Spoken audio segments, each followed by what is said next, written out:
Yay. There we go. Yay! Fuck off, you whore. Might I add, eat. Anyways, There we go. so who would like to recap the fuck of last time? We explored frozen underwater ice cube land. It was a sphere. I know. Fear. There was a dead frozen Genasi in the ice at a point. Took a token from him. He was probably been down here 20 to 30 years. He was from the Osum tribe. It's just Ariel's music playing through the mic. Yeah, sorry. I'll turn it down a little bit. It's a bit loud. Because it was quiet at first. Let me fix it. There we go. Okay. And then later, we met a ghost. Apparently was killed by the composer, the false wielder of the vestige down here, and offered very kindly to point us on our way if we died to it. So we get down there, find a big old worm down there, a big old serpent with weird temple arms. And Can I briefly pause to say that I just completely forgot about the Empyrean until right now? I haven't thought about that motherfucker all week. I completely forgot he existed. Please continue. Yeah, lovely. We also met I mean, something with that was the wings. case last session, too. No, I knew he existed. It just wasn't relevant. Tipping. There was Okay. music. The wing thing has the vestige and is making all this wind stuff happen. He also had a conductor's wand. It was a twisted celestial. We killed it and the snake and was grateful to be released. We did a little bit of looting and then found out, kind of by accident, by playing some music in the cavern, that it restored the twisted celestial form to something whole and normal for itself. Thank you, Tin Toy Esther, for that one. Yep. And it turned into an Empyrean with wings. Stuff was no longer cold at that point. We're realizing, maybe the integrity of this place might not last very long. But then we go, hey, Xenia, you got a diamond. We got diamonds. Do you want to, bring it back now that it's no longer twisted and evil? And Xenia went, sure. And Xenia brought it back. His name was Sir Scaly, and then we all felt bad. Oh, no, Sir wait, no, Scaly fucking was the the other Empyrean. one. Yep. Oh yes, the mighty Empyrean, so scaly. The Empyrean's name is Perseus. Yes, that Perseus. That actual Perseus. Demigod Perseus. Except not. Except not. Because that was the last reality. Yep, he was Yeah, from a basically. previous cycle, blessed by several gods, like the entire Greek pantheon's in on this. And the theory that there's some theory that he's like the original bard. And he knew the Watcher. Of course he did. Sir Scaly was his pet snake, which he was very sad to see dead, so Xenia brought that one back and he gave us a enormous diamond that he pulled from another plane in his room. Size category fuck. Yep. By the way, Sir Scaly's dad was Ouroboros and also Jormungandr, and I'm not quite sure if that means that Sir Scaly had two dads or that Ouroboros is Jormungandr. I was a little confused at that point and didn't ask for clarification. Might I also add... I wasn't going to try to gender the ethereal magic snakes that exist forever. I'm going to be honest. Fair enough. No, I'm he has pretty two sure dads. Jormungandr is canonically a son of Loki, but I'm not sure about Ouroboros, to be honest. Perseus isn't an Empyrean. Yeah. Also, Jormungandr's dad is Loki, who has been a mom to Sleipnir, so, some things can... Shit's fucked. Yeah. Gender in the Norse mythology is more of a general guideline than an actual, one or two binary system. Yep. So, we, take Perseus and Sir Scaly, and we, he helps us get out of the water and everything, and we head back up to the castle, where Ashta is having a fit. Which is where we'll pick up. because his player thought it'd be funny. Good clarification, yes. So, as we pick up with, I think it was right as Ashta meets Empyrean, right? I think it was as the Empyrean is coming up on the castle. Yeah. And he lands in the Oh yeah, he'd castle already landed. belts. Uh-huh. It wasn't quite the castle tilting, it's more of he touches ground and then life, basically. Because Empyreans. At this point, the Firebirds have flocked as you would imagine, as has fucking everybody. Issa is standing by the front gate, standing on top of, like, the palisade, looking simultaneously pissed, impressed, and like it's goddamn 3:30 in the morning for her, and she's technically working the night shift, and fuck all of you right now. Then you like fancy Issa, like, I'm sorry. It's fine, you warned me in advance. I did. Okay, I was gonna say I didn't know if we did or not. I forgot. Look, I appreciate you warning me in advance, but as head of the guard, I have to be pissed off that you just brought this motherfucker here. He's staying. Do you want to tell him that? Z like looks at the person and just hey, we have to ask permission for a lot to have people stay on the island, and I don't know how an Empyrean would go. Also, I think there's some stuff with the ecosystem that the nature would get mad about Sir Scaly. You said you have a room, right, Percy? As you say, like, he kind of covers Sir Scaly's ears, like, how dare you? I apologize, but also I am the one that brought Sir Scaly back to life, so. No, I know, it's harsh. We're very sensitive right now. Okay. But, I just want to meet Watcher. I haven't seen him in fucking forever. Well, I think he's right down there if you kind of look between, just under What that one's the shoulder. fuck is this? Oh, there he is. Watcher! And he grabs you and gives you this massive hug. He's tiny. Be careful. He's like, here's the thing, he's not doing any damage to you, Ashta, but you are just between pec and forearm and bicep right now. Who the fuck are you? You don't remember me? Wait, did you say... said Watcher, didn't you? Oh, wait, sorry. Do you not use that name anymore? I'm not I him. can't name you. Oh God. We told you his name. We told you his name was Ashta. We told Yes, you his name was Watcher. Sorry, brain is still getting used to thinking again. Oh goodness. Hello, Ashta. I knew you in a past life. Nice to see you again. So apparent that is. I'm very glad to see you again. Is your horse still okay? Hey, Yes, boss? Oh, boss! you know this guy? You just here. Hey, and he gives Lucy a hug. The horse is not happy with this. As he gets touched by Watcher, he immediately grows to equivalent size to carry Perseus. And oh my goodness! No.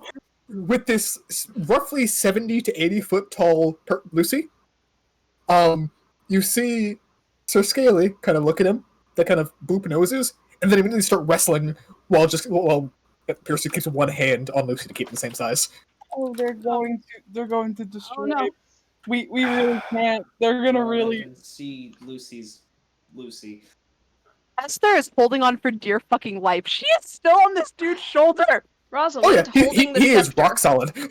Rosalind holding the scepter is just going to call up. As wonderful a reunion as this is, we would appreciate no more roughhousing on the front lawn. Oh, sorry, Sir Scaly, stop that. He kind of boops on the nose, and there's like a and then separates. Thank you. He crouches down, all of you kind of like dropping onto his shoulders with you. So he's like basically doing like Superman pose on the ground and just kind of looking at you, Rosalind, as his nose is is at the top of your head. I'm like, are you the queen here? No, that would be the monarch. Are you? Is that not what queen means anymore?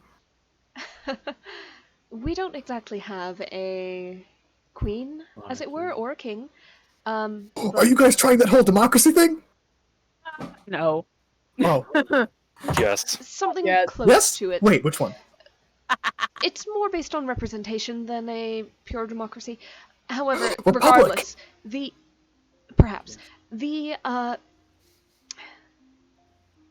we do not per se own the island. We take care of day-to-day management. We're allowed to stay here. However, if you want to speak to somebody who's in charge of the land itself, that would be the monarch. Is that good custom? Yes. Culture has changed so much since I've been away. I would It's advise something it. we're trying. I'm sure she'll Okay. read that on your face, too. Oh, yeah, my face is pretty easy to read. Okay, yeah, sure. How should I introduce myself? Should I bow? Honestly. Put the proper pants on. Why? Oh dear. Standard have clothing is a bit clothes? more of a commonality Revolve nowadays. So that Oh, answer. doesn't it get in the way? No. Oh dear. Xenia. Are we? Those ones, you- Astra points over to like the Esther direction. That's the free spirit who's going to contradict everything I say. Just That's just want to agree with you. Agreed. Yeah, Oh, Esther okay. would Xenia agree, disagreed. and Xenia Oh, was the sorry. one who likes to Sorry, that disagree. got right. That got garbled. I disagree with saying, like, do they- You they can't get- trust either of them. It was like Xenia going like, "Don't they get in the way?" Esther says no. Xenia goes, "Yeah, they do." Those two. There we go. There are younger people here that perhaps it wouldn't be as appropriate. So, do you have clothes that would fit you? No, but hold on. And he just kind of thinks for a second, and just very slowly, like a proper like 3-piece suit appears on him. It is like bulging at the seams. Classy. Wow. That'll work. Okay. Gareel is just looking mildly peeved about this entire thing. I would like to note. That's an impressive. Well, So just Like- very like- confused. He kind of looks at Rosalind. He's still flat on the ground. And just did I do the fitting right? Is there a different style now? Maybe a little It'll more do. loose around the. No, it works. It works. It works. It works. You're like just looking right up. If it's a little bit tight, then maybe it's a little loose around the fit. Purpose. It works. Your horniness is getting in your way. Oh, like clothes. Yes, That's exactly. in quotes. That goes in quotes. Just We're not gonna go on this anymore. That'll do for now. it'll do. We're going. Yes. Sorry. All right. Where am I going? this way. Follow. He asked for an honest opinion. All right. As you kind of walk into the castle, he kind of like crouches beneath the door, which has been refitted to fit people. And just should I go over? If it will help, there is an open courtyard, as long as you don't have to go through anything. Okay, good. Oh, I would. Hold on. Let me. And she's gonna like grab the fabric. Okay. Jump. Oh, he's just gonna. No, I'm good. And he just floats up. Oh, okay, good. I thought we were gonna go shooting up again, and I didn't want to fall off. No, that was just to avoid getting us wet. Fair enough. She just starts walking and looks at the rest of the group. Rosalind Cool. is right there and just hooks an arm around his. And it'll be all right. Expression softens slightly and then snaps back. Okay, so what did you guys do? So there were like a couple things that like the worm and he was like this weird flying thing. Yeah. And so like we did the thing of like, oh, they wanted to kill us. They were killing us. So we're like, okay, we're gonna kill them. And then I think like I was cutting up worm dude over there. And there was some like music playing and all those vibes, and apparently it turned into a man. An Empyrean. An Empyrean. And they were just like, Xenia, you can bring people back. Can you bring him back? And I'm like, yeah, sure. And then I bring him back, and he's like really grateful. And then he piece diamond was able to revive an entire Empyrean. he's a creature. But then he looked at like the worm, and I had already been cutting him up into discs. And he went, oh no, that's my pet. And I go, fuck, what do I do? So I went like, I can't really cast any higher level spells. Like I'd been run short. They tried to kill us, right? And he gave me all my spell energy back, and then handed me these, but in one piece. And Xenia sort of opens it up to show the fucking $10 million diamonds in their bag of holding. You're gonna tell me that's zirconium, right? That's its diamond. That's real diamond. Pure. We're diamond. fucking rich.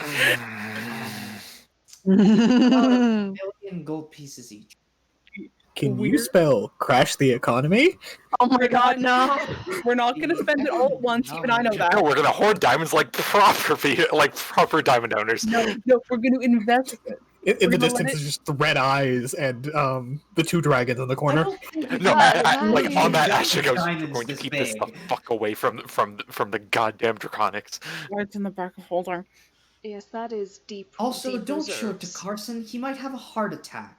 Ah, good You point. know, but anyway, I think at least the protection for the castle over the year can be done. We can add some more money to the infrastructure, and the rest we can sort of slowly parse out over maybe 150 to 500 years. I can live that long, technically. Me too. I don't agree with the initial decision, but I can abide by the results. Let's just keep going and hope he doesn't break anything here. Yeah. Being gentle enough. He hasn't I can broken abide by anything. that. So, as the Empyrean kind of floats to the courtyard, which is directly over what he was jumping across, and sees the monarch and goes, "Ah, I know your type." And he kind of like very carefully drops off each of you next to him and does this deep sweeping bow where his head's almost towards the ground. And the monarch, there's almost like a chuckle from the monarch. And as he goes to speak, he switches to Firebird in the way he speaks, which I don't believe any of you understand hearing it, right? Damn it! Rosalind was going to work on that. I mean, we understand. Me and Esther understand primordial and It's neither. No, it's like No. Firebird. Yeah. This was Rosalind was going to learn it specifically because it's sung. Can Asha try to get a pin on this guy from Feign Memories? Go for it. Basically just advantage on like figuring out what the fuck this guy Yeah, no. slash Empyreans are. In this case, Feign Memories, because it's purely genetic and directly related to you, and it's been brought up, you can just pull it out. Okay. He basically was just he kind of was the dude in the fraternity next door, that your job is guarding the gates between their backyard and the backyard of the Feywild.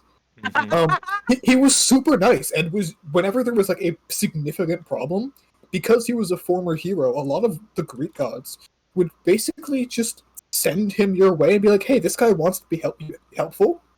Here, he's our emissary. Here's what you need to get this problem fixed." So if there was like a major threat in the Feywild that you had to handle, or was like trying to harass you towards the gates, he would jump in. He would try to help you out.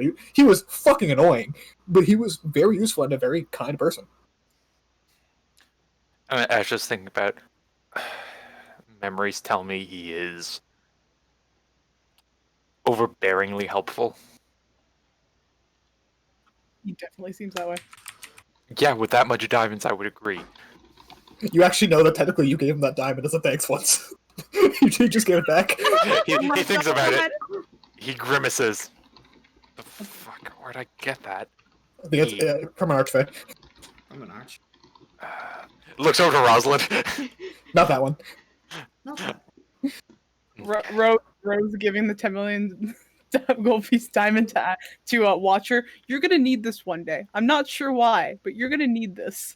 Oh, not even. It was just it was just giving it to Watcher and just being like, "Thanks, man. Here's this big shiny rock we like." Didn't care about its value. Because I think magically didn't exist yet. No, that was first universe. It didn't matter because there was no economy. So it was just like, "Hey, here's this shiny, cool fucking rock I found." I found a cool rock, and that's Because- like, oh, that's Yeah, cool. because Archface. I think the mortals like this. I don't know. The mortals didn't exist yet. There were no right. mortals yet. Good point. Yeah, it's just like It's pretty we and found this sparkles. cool rock. Yeah. That's literally all it was. It was really fucking shiny. And this Archface was like, "Oh, mine." We squished an amount of coal the size of a planet, and this came out. Yeah, basically. But yeah, that's the synopsis on him. Basically, he's just a dude. He's a lot bigger than he was. Seems to be working out. Seems he's been working out. Yeah, or the reset of the universe did wonders for his muscles. I don't know, man. He just okay. Just Seems he has increased in density. Or Watcher used to be just as tall. And this is a whole new perspective. I wasn't gonna say it, but that is probably part of the problem. Mm-hmm. as Bigger they're walking, than you remember. just don't ask him for too much help. I think. Sure. Moving forward, so Rosalind, with tongues up, you can understand it better. It's a lot of basically discussions. It seems the Watcher is, if not Watcher. not Watcher. Perseus is, if not familiar, at least knows what a Firebird is and has interacted with some of the former monarchs. He put you down so you didn't fall off, Esther. No, she was clinging for dear life. I refuse. He probably wouldn't notice, to be fair. Exactly. I will say the singing with the resonance while sitting on his shoulder is very different, but it's nice, as he's kind of speaking in Firebird. But yeah, it's a lot of kind of catching up with checking basically how long it's been, how many generations of monarchs have there been, what's changing with the castles, where have the giants gone, things like that, and kind of asking what the history of the monarch, kind of like you guys, or the history of the castle, like you guys did when you first arrived. He's getting some software updates. Yeah, kind of, and also kind of just asking about the world, as he pretty quickly finds out the monarch has been away from the rest of the world, kind of like he has, but she's aware of cosmic scale events, like there's an atmosphere now, like things like that. That's important. But yeah, so they discuss for a while, and it goes on for maybe 10 minutes before he kind of remembers that everyone's there, and I'm sure as Esther is still swinging her feet. I'm tall, let me enjoy this. Yep. And he says one more thing in Firebird, which Rosalind, for a second you think you mishear, because you're pretty sure it was something like, so it's time to give them like a god gift, right? And the Firebird kind of just almost winks at you, Rosalind, and nods. And he goes, alright, turn back to the rest of you. So, don't know how much you remember this, Ashta, right? Nods. Ashta? Okay, yeah. Just want to make sure I'm getting it right. I don't want to mispronounce it or anything. Although I don't think I can mispronounce things. Anyways, You probably can't. yeah, time to give you guys your boons. And he kind of claps his hands together, and suddenly all of you guys feel your entire body and mind being stretched, very similar to with the Claw of Godith from earlier on. And you basically hear Ashta. It's uncomfortably familiar to you. A voice, which you recognize as Zeus, basically asking you what you would like your gift to be. And What the fuck? I got this again. as each of you give your request to the god, it basically is told it will be granted. It will be. It's set out of character. Yeah, I said it out of character, but in character, Fervis points to, because I assume he can see the rest of the gods of Olympus. Points to Hermes, and he's just he can't even see anything. You are being stretched on an atomic level. Yeah. As you discuss, and if you asked for a gift along these lines, he would show you the kind of towards hate Hermes, and Hermes would be the one to give you that gift. Yeah, something like that. That's fair. Those. Agility like him, please. Yeah, and each of your gifts is granted and informed that it will be given to you on your next morning when you wake up. Although some of them will take time to kind of grow into effect. Yeah. So with that, you guys are kind of pressed back into your own reality, and the Empyrean is gone. As is Sir Scaly, except for a single scale from Sir Scaly. Do I fall? No, you're just on the ground. Then you go for the scale. It is hard as diamond. Zene's gonna check out the scale on a molecular level, and look at Fervis and Esther, and just go, we're gonna You check. want to synthesize more of it? No, I just want to see what it's made out of. Okay. That's fair. Can we run an experiment? I can heat up like a Bunsen burner. Probably a bit later into the week. I have a lot of stuff to work on. I have a couple of things to work on as well, so I'll see if I can fit into this guy. That's fair. I'll definitely try and make time. I am amazed by each and every one of you. What do you mean? Every day. Mm-hmm. It's wonderful, You have but to be I am amazed. And I think you should know that. Rosalind! Oh, wait! Look, I got the gloves! And she's gonna hold out her hands. Oh, sorry, the boots. Yes, I got the thought boots! that you... Oh, there they are. She's got all four. We got 4. Well done. So is this the part where you explode or what? As you say that, Ashta. Boom! Ashta, you feel a disturbance in the Force. Uh-oh. Also, I gotta say, Devin, your sense of timing is fucking annoying sometimes. It's impressive, but it's annoying sometimes. You kind of feel a disturbance in the planes. Ooh. It's a minor one. It's growing. Kind of like a meteor in the sky coming towards you. Esther? Get into an open field So this we need to get into an open field. now. You need Why? to get Because intuition. probably something is Because going I- on. because And I I'm gonna fucking told you cast to. fly on Esther, so 60-foot fly speed move. Okay. Yep, and the monarch goes, "Oh no, definitely do that." She's gonna go into an open Out field. in front of the castle. Yep. Near the lake? Not on the Yes. castle. Maybe near the fuck, lake? fuck! No, we She's want the gonna lake run there. She's Yep. gonna start running. As you guys kind of fly, you see Esther slowly start to glow and glow with this like internal blue flame for a second. And for a Esther's brief moment, actually gonna explode. anyone with passive perception above 20, you guys see a figure appear kind of directly behind her as she's flying, like hovering over her back. And it just presses a hand against the nape of her neck, and they both just disappear. Who's this bitch? Because Oh, where? They just both immediately disappear. Oh, You're where's As we're the? gonna hard cut to Esther. As for the rest of everyone else, time freezes for a second. Oh, okay. Esther, Yeah. you find yourself drifting. Slightly. You're drifting on the back of something. Through your own memories and your own discussions with Ashta, it's similar to when he disappeared with Bo.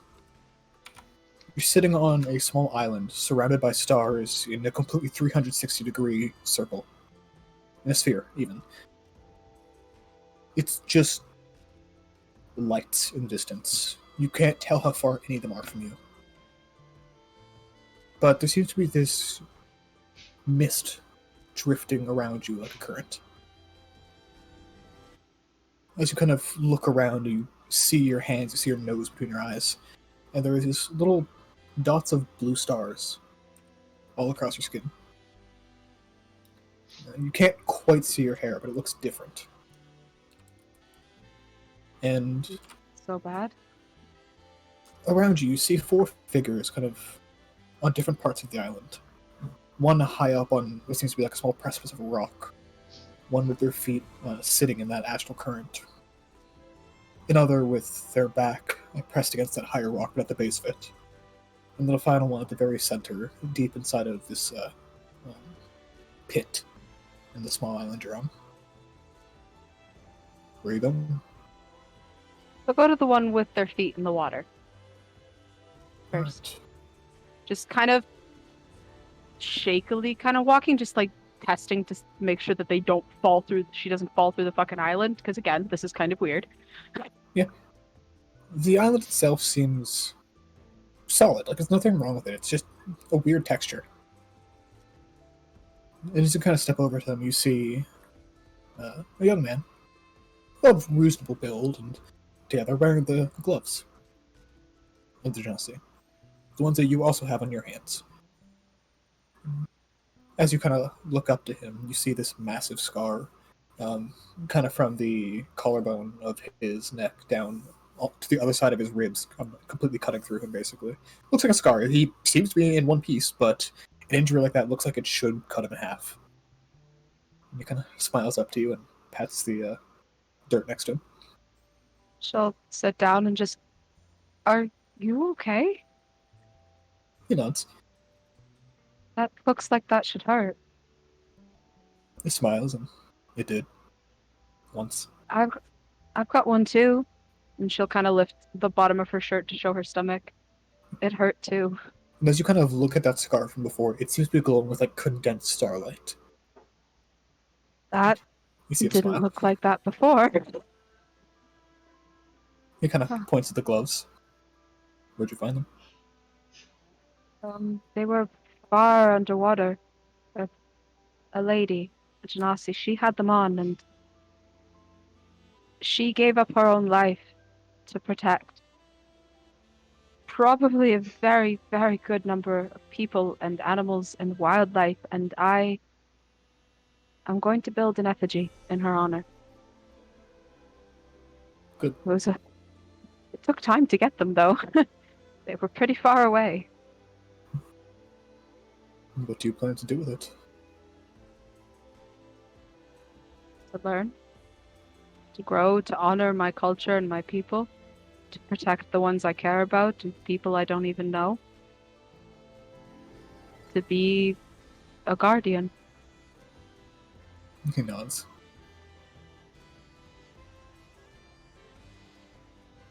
How do you have them? They're a little piece of me. You hold an echo. He kind of smiles. Pardon the pun. Her eyes widen. You're... Yes. No. This is a dream. I'm dreaming, and this isn't real. Dreams and reality are closer than you think, little fang child.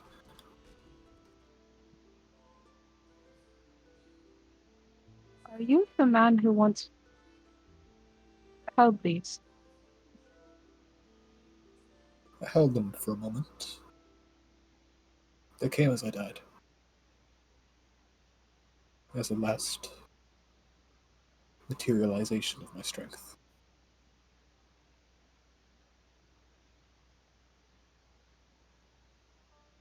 It's an honor to meet you. It's an honor that you wear my vestige.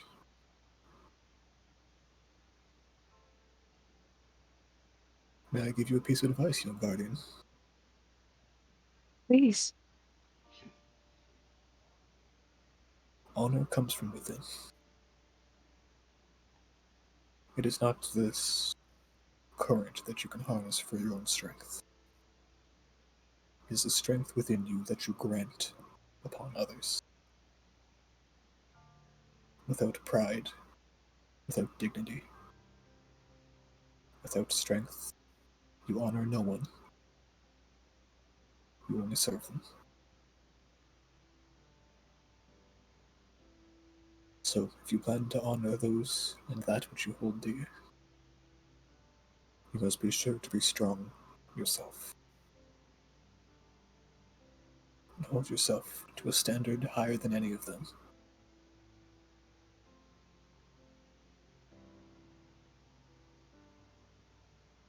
I will.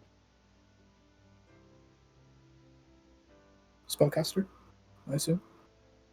Yes. Show me what the weave looks like to you. How she thinks of it, or how it came to her when she was able to see it? How she visualizes it, whether it's the same or different. I guess she'll try to project the image, if that makes any sort of sense. Yeah, feel free to describe it.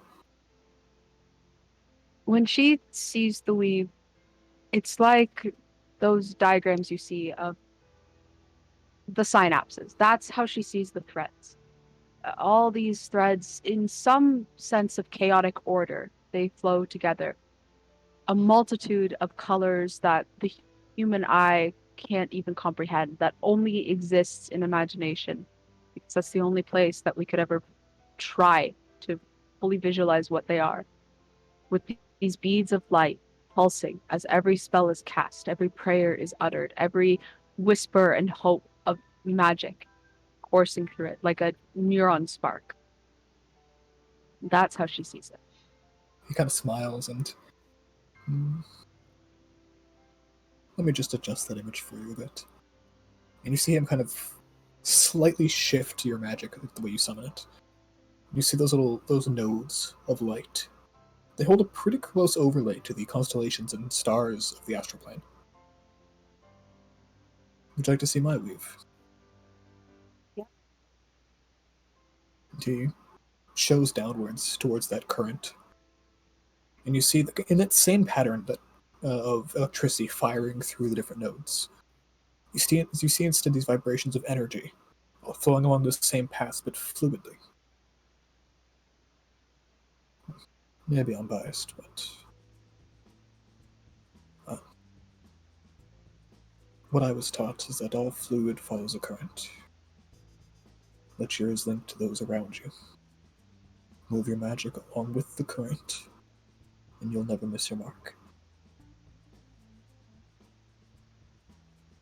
He smiles, and you see the gloves disappear from your hand, and you feel the ones on your wrists grow more solid, heavier. and he seems to just slowly dissipate. Sit for a minute.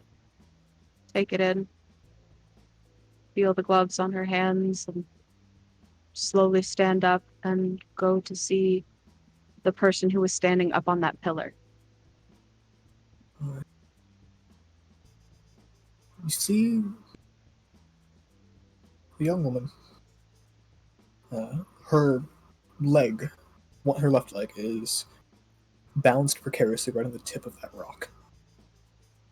Hovering so it seems like she's almost completely a separate entity, just barely held on to by this island. The leg she's holding in the air, kind of bent and cocked, almost like a flamingo would, is just this gnarled scar tissue all down it. And she's wearing the boots. She'll She call up. Just, hello? Hi, make your way up here, dear. Come on. Climb up. Hi, love. She kind of gives you like a big hug, and so you're the new wielder. I think so. Ah, good. You seem like a bit of a sparky type, no pun intended. Sorry, what happened to your leg? It's all in the past. Give me these cool things, and she kind of like shows off the boots. They are pretty cool. Right? Do you like fly across the sky with them?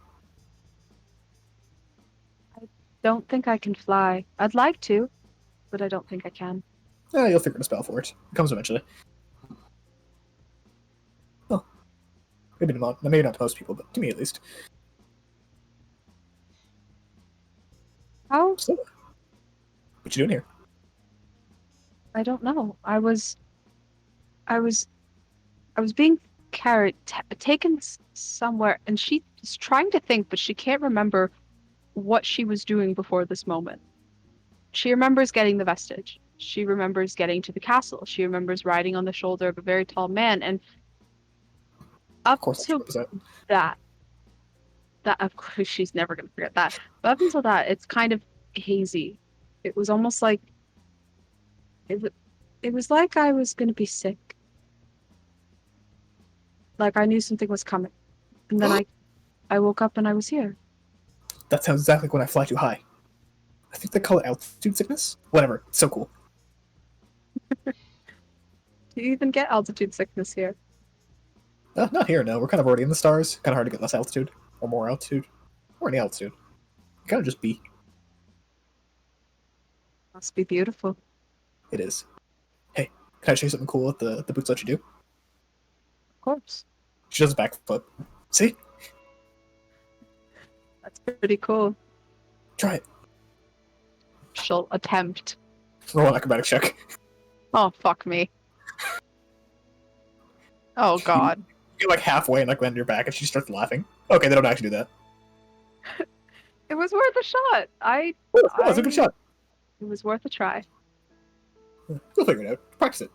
It's important. It's the only thing that you need to learn before you can actually properly use the boots. Backflips are an important part of every Air Genasi's diet.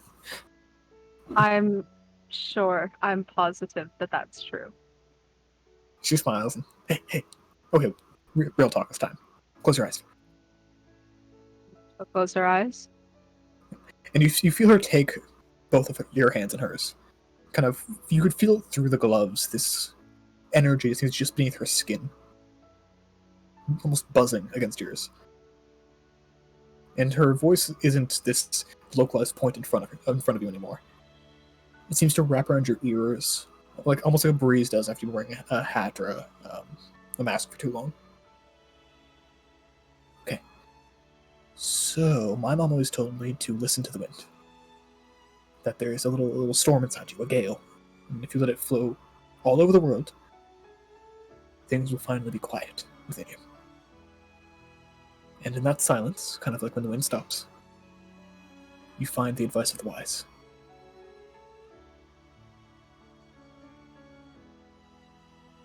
I think your mom was very clever. And as you open your eyes, she's gone. Kind of look down at where her hands were holding that girl's and just slowly climb off the pillar. Yep.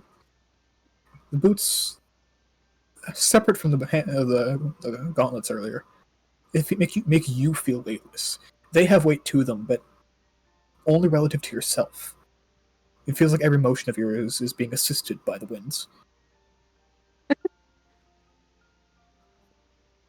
gonna kind of stop for a second and just look. Is there any reflective surface?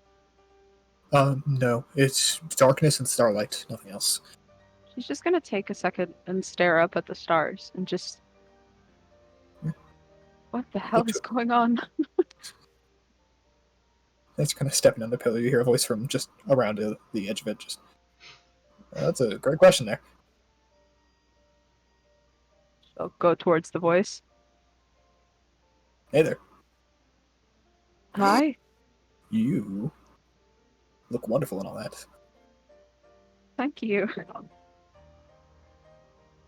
So, hey, are you gonna do something, or are you gonna just stand there? You're gonna sit with me? You're gonna I'll sit with you. I'm sorry. I don't really know where I am. Oh, that's fine. Just let I was what was it you said up there? Let the winds guide you. Something like that, right? That's what's good enough. It'll get you going where you need to go. suppose that's why I'm here. And she'll kind of sit down next to whoever this is. Yep. Missy kind of turns to face you. You see on the opposite side of the head that he had facing you. The good majority of it is very much Two-Face from Batman. More of that same scar tissue from before. Does that hurt? Kind of got used to it, you know? You know, pain teaches you something, and this had enough pain teach me a lot of things. Now I'm here. I'm sensing a trend. Are you? And she'll kind of gesture to the mask on her hip. Is this yours? Here, put it on. And she'll put it on. And you see the same regalia around him, kind of pulled a little bit so that it covers that one side of his face. But you see this like inward glowing light from his eyes, especially the one damaged one. You have very pretty eyes. Oh, thank you. You do too. Got a bit of a heat to them, an energy, kind of like Vatra. Vacha? Oh yeah, he points at the dude laying on his back in the crater. Huh. I feel like I know that name. Oh, you definitely do. So, you're here, Yes. and I'm guessing this is the astral. Probably. I just call it the afterlife. Am I dead again? I don't Really? think so. You seem more coherent than that. I hope not. I've already died once. Nearly died twice. I'd rather like to stay alive to keep at least see my daughter grow up. And then, after that, who knows? Oh, sounds rough, but that's always good to protect someone. That's all I like to do, really. Yeah, good. I want to protect people. I want to be a guardian for those who can't fight for themselves. Oh, excellent. You ever go with spear and shield training? No, I used to watch my brothers do it though. Do you ever listen to the first piece of advice they give? I made it myself. It's been so long I don't think I could remember. Here, stand up. I'm gonna get you in a good stance for this. She And he, stands up. and he settles you into this stance where you feel that kind of weightlessness from the boots drain out, and you actually feel heavier, but solid. Where the earth is pulling you into it and kind of bracing you against everything else. Feel the ground below you. Let it guide you, and trust only within yourself to keep yourself stable. Close As her you, eyes and she'll feel the earth. and it wraps around you, filling you with this stability. Like nothing could move you until you feel that energy wrap around your head. And then it fades away. And you feel the facial garments solidify around you with these little glowing crystals. And then I'll be right back.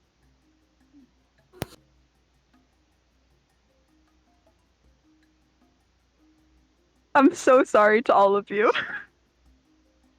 You what? This has been in the works for months at this point. I really hope you guys are enjoying this. I'm sorry for the shock of just. It was not meant for her to just disappear like that, but apparently that's the direction we're taking.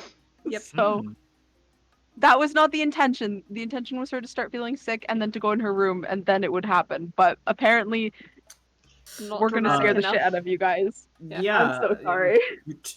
You turned into an atom bomb, and then you started to glow, and it was like, oh, so this is how we all die. The original Conrad was has realized that Esther has become far too powerful for her own good, and is now looking into methods of spontaneous combustion. As if Esther needed me to spontaneously combust her. That's fair. That's Oh fair. fuck. Yeah, anyways, I fucking shit. Conrad, you madman. Just And I thought Fervus was going to be the one to discover nuclear fission. No, it was just going to be Esther on her own. But as we continue with your trek in the Astral Sea.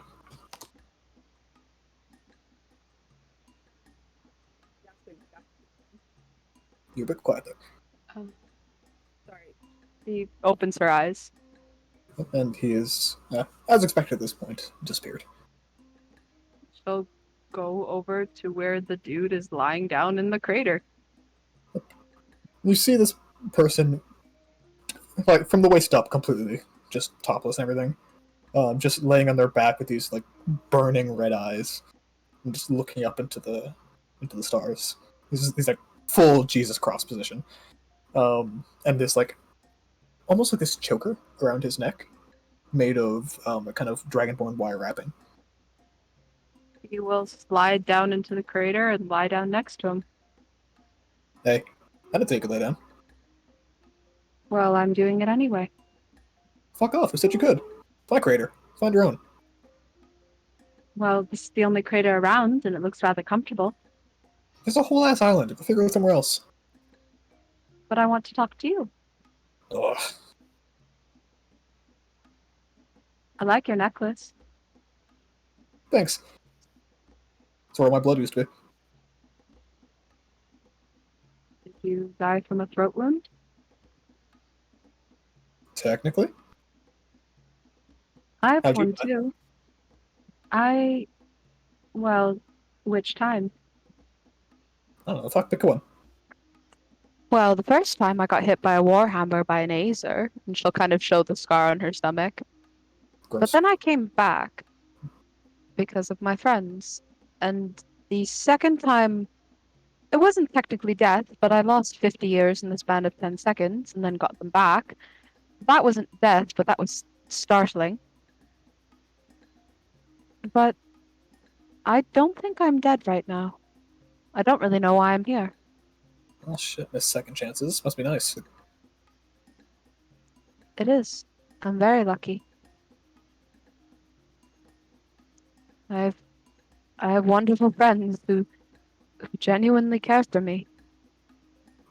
Good. Keep those close to you. I plan to. And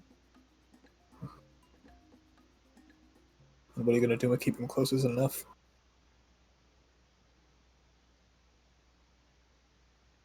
I'm going to have to be strong enough for all of us. And are you willing to burn everything else to keep them safe? He's sit up now and is looking at you very directly. I am willing to set the world on fire if it means that those I care for, and the ones I love, and what I stand for is kept alive. I will watch it burn if I need to.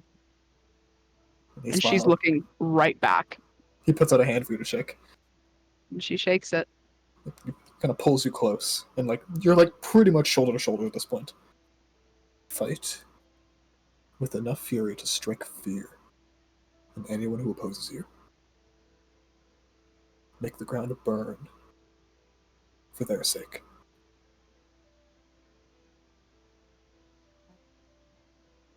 Let's go.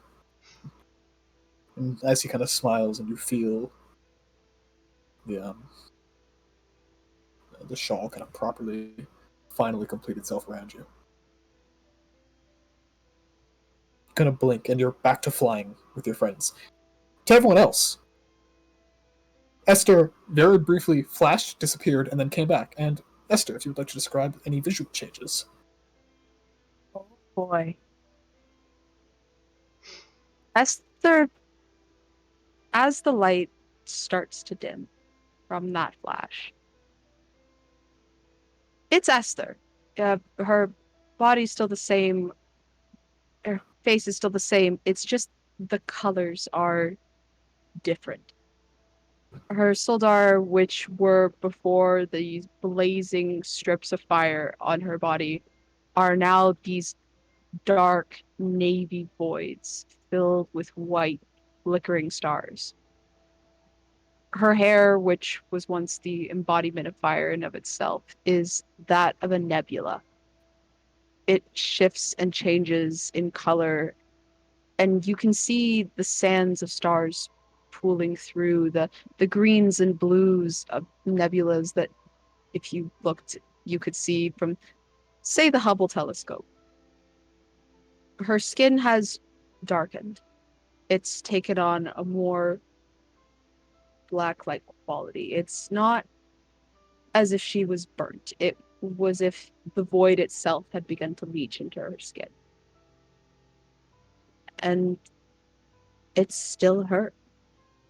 Just the colors have all changed. And when she opens her eyes, it's just these silver irises staring back. And she stops, and she falls to the ground. She's fucking dead, Caesar. Yep.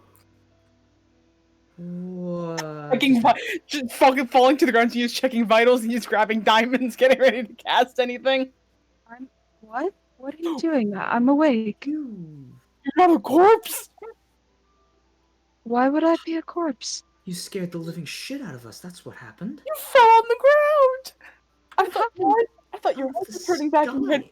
Have you seen yourself?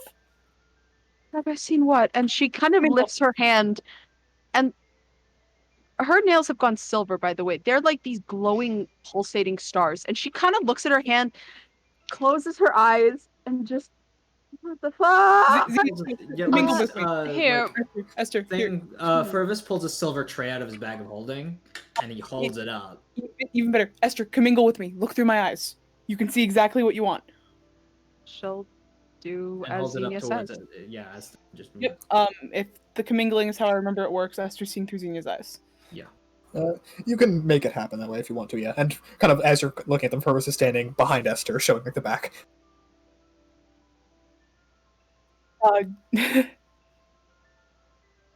Yeah, and Xenia's gonna bob back and just go, what happened? Yeah. Wait, they're missing. And she kind of brushes her fingers along, like, the front of her face. There used to be freckles along her nose and a little bit under her eyes. And as she brushes her fingers, it's almost like this dust kind of flakes off a little bit of her face. And underneath are these blue pinprick stars of freckles dusting her nose and under her eyes. And just, oh, that's like what it was in the void. Look at that.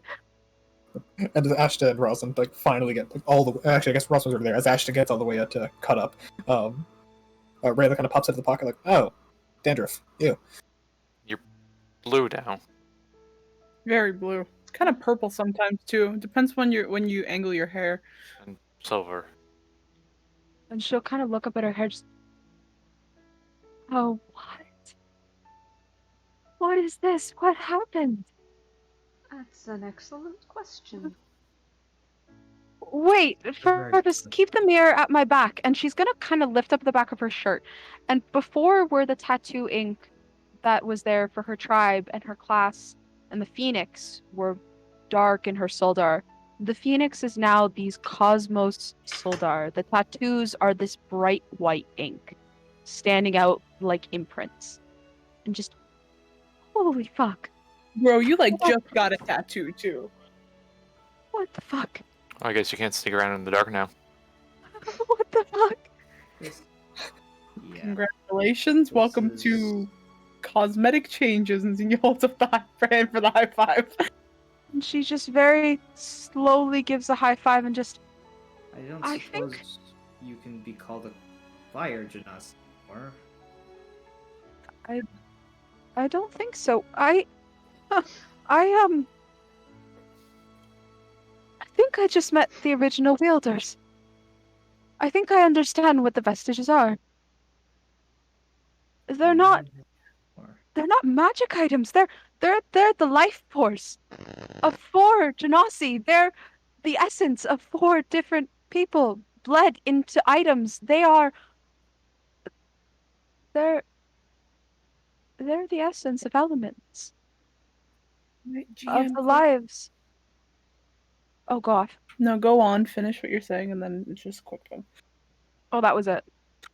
GM question. Yes. Could you try and make an Arcana check to sort of, without what Esther's describing as life essence, and try and discern yeah, these altogether count as artifacts instead of magic items? I'll help with that. Okay. Or As guys are getting over the Fane, go ahead and each of you make an Arcana check. Yeah, okay. yeah, Arcana you check. make your Arcana check. I'm out of fame points. Your thing's higher, so I have a fame point, so I'll I was gonna say each of you make one.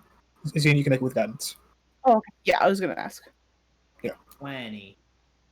Rolled a 7. 20. Yeah. 10. Or was 10. technically, Dang. it would have technically been 18 as you wouldn't have had advantage. I gave myself feint advantage. Oh, wait a minute. Sorry, I didn't hear you. In that case, yes, 20.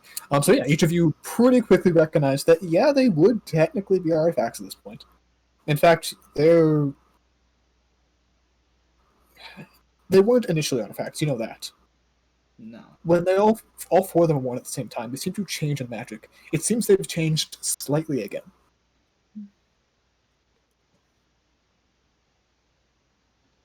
Bro, these are more than magic items. These are fucking one of a kind, bitches.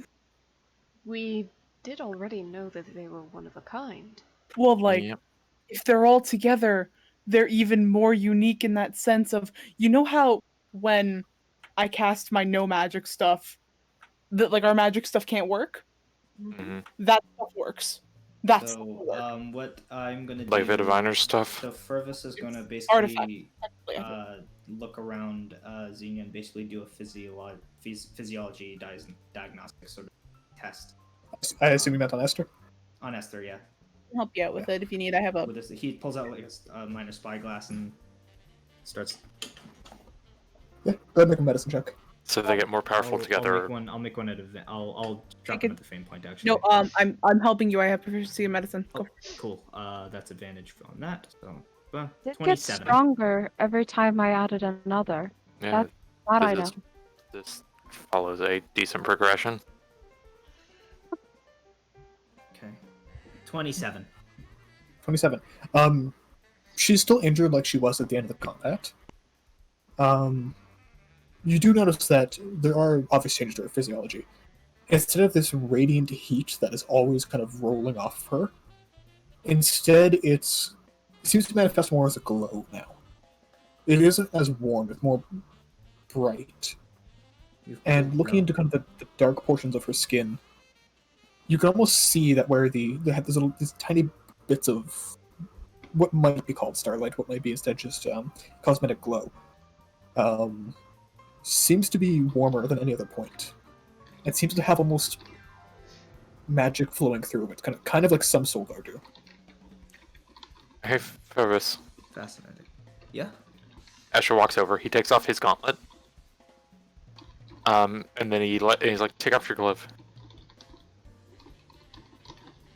And he just moves his and Fervus's hand like directly against Esther. It's cool to the touch for the most part. Where there's that little bit of light, it's more of an energetic feel as opposed to a warm. Yeah.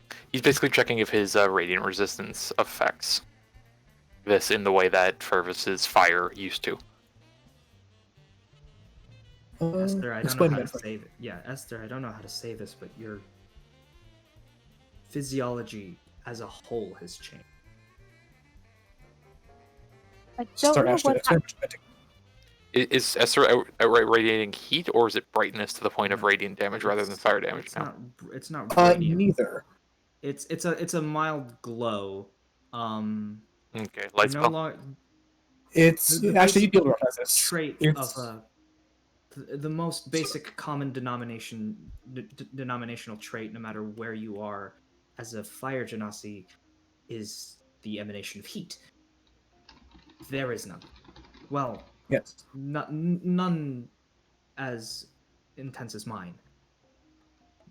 However, Fergus, with what Ash just said, you do notice something as well as Ash. You would recognize this almost pretty quick once your hand goes across it. This feels more attuned to that kinetic energy that you get with your planar warrior. This is a lot closer to force energy than radiant energy. This seems more astral in nature than in... Not quite. Wait. From a chemistry kind of perspective, you would kind of notice as this is less of astral, it's kinetic. There is it's almost like a potential energy. Is that not thunder? No. Thunder is a powerful destructive vibration, whereas this is it's force. It's force damage. There's not a perfect real world analogy to it. Yeah. It is what would happen if you took the particles of air out of a blast of air, but somehow the momentum would carry it anyways. There's no real way to equate it. It's more akin to gravity. Yeah. Can I want to try something. Wait. And she kind of slowly stands up. It's a bit wobbly. Is anything different about how gravity feels as she stands up? You feel a lot more centralized. You feel like you could... You're not sure if it's the boots, because boots also kind of changes with you. You've only worn them for a bit. But you feel centered. You feel like you're connected with whatever you touch, whatever you kind of reach out for. It feels a bit more at reach. Alright. Your magic feels closer to you, in a way. Everyone back up. I want to try something. Cool. How far? 30 feet. Alright. At most. Just mind your eyes. Just in case. He's gonna put on his the goggles that he usually uses for experimentation with like things that emit intense amounts of light. Yep, sunglasses. Yeah, sunglasses. I know. Welder's mask. Goggles. Yeah, welder's goggles. Yeah. Ash had sunglasses though. That's fair. His fucking aviators. Yeah. Conrad, I'm gonna flex that muscle and Go ahead and click just to as wait. What do you mean? There's nothing to click. Oh, sorry. Thinking of another character. Sorry. Nope. Go ahead and flex it. She's just gonna as hard as she can. Yep. As you do so, the energy doesn't pull in like you were initially expecting. It seems to want to push out instead.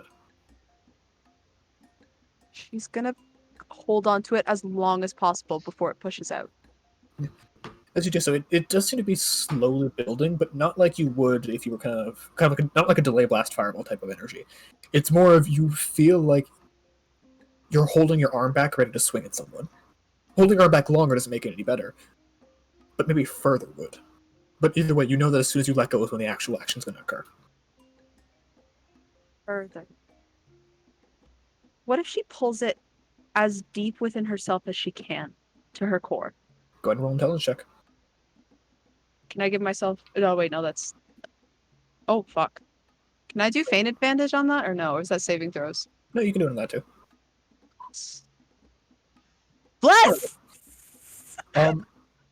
It comes readily to you. Guys watch as Esther seems to glow in that way that you were kind of joking about a minute ago, Ashta. Mm. And again, the energy doesn't seem to physically feel different to you, but it does seem very quickly available to you, Esther. Is there like a tree or a rock nearby that she can target this thing at? I'll say there's a small tree nearby. You could if you want to. Yeah. She is going to look at the tree and focus everything she has, all that energy, onto that tree. All right. You do so and kind of push outwards. It's not this. There's no visual effect to it, but you can tell that it seems to have hit the tree. Huh. She's gonna throw a rock at the tree and see what happens.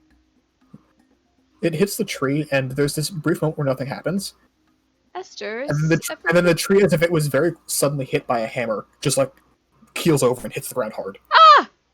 Whoa. Oh, Esther! hey. Esther! How? Why? Oh no! And she's gonna go over to the tree. As you touch the tree, you get closer to her, Rosalind, and you feel there's this magical energy to it still. Okay. Esther is jumping up and down. Interesting. She's screaming. Plant growth on the tree. Oh, that's a fun combination. Which version are you doing? Oh no. No, I'm not sitting here for 8 hours. I'm just trying to see if I can get some sort of shoot to come out of the stump. Okay. Or encourage yeah. it to grow later. Localized plant growth. Yeah, you do that, and it kind of rights itself again, and it settles back onto the trunk, and then very quickly shoots about 100 feet tall. Go. Oh, I didn't do that. Okay. Very strange things are happening. Fergus, go ahead and roll Brad? for an alchemy check. Alchemy So, check. Yes, we'll do. You can throw. Do I get a advantage rock- on this for a natural philosopher? Mm, I'd have to. I keep forgetting. That.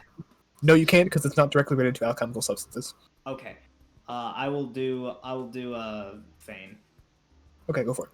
So now you can throw a rock hard enough to make something no. explode. It wasn't the rock. I built up something. It was like shaking a bottle, and then I threw it, and then nothing happened. So I threw a rock, and then it did that. So that's actually a very apt explanation. As Fergus, you basically watched Esther give potential energy to something, ready to be transferred to kinetic, ready to be transferred to magical, ready to be transferred to chemical, in whatever way the thing used it. It's basically the equivalent of handing usable functioned calories to something to be used for whatever it deems useful. Yeah. It is the basis of heat, but it is the basis of all energy as well. Yeah. It's more than heat. It's the basis of energy. You possess the power of potential energy. So when you put a small amount of magic into the tree, the potential energy that Esther had put into the tree already supercharged the spell. And now we have a great oak in our backyard. So, as I'm going to fill in that final part of the magic item list, Esther, you have the ability to, as an action, basically implant something with potential energy. The next time any magic is used on it, the spell's effect happens twice. If it is a physical thing like a weapon attack, everything about that attack is doubled, including the damage dice, including the to-hit dice, including the magical abilities affected with it, including things like poisons. This is a once-a-day ability. Interesting. Okay, fair enough. Because this isn't being used in combat, and because I genuinely just want to fuck around right now, can I do that again with the muscle as hard as I can go, aim it at my feet, and then hit the ground? I want to see if I can fly.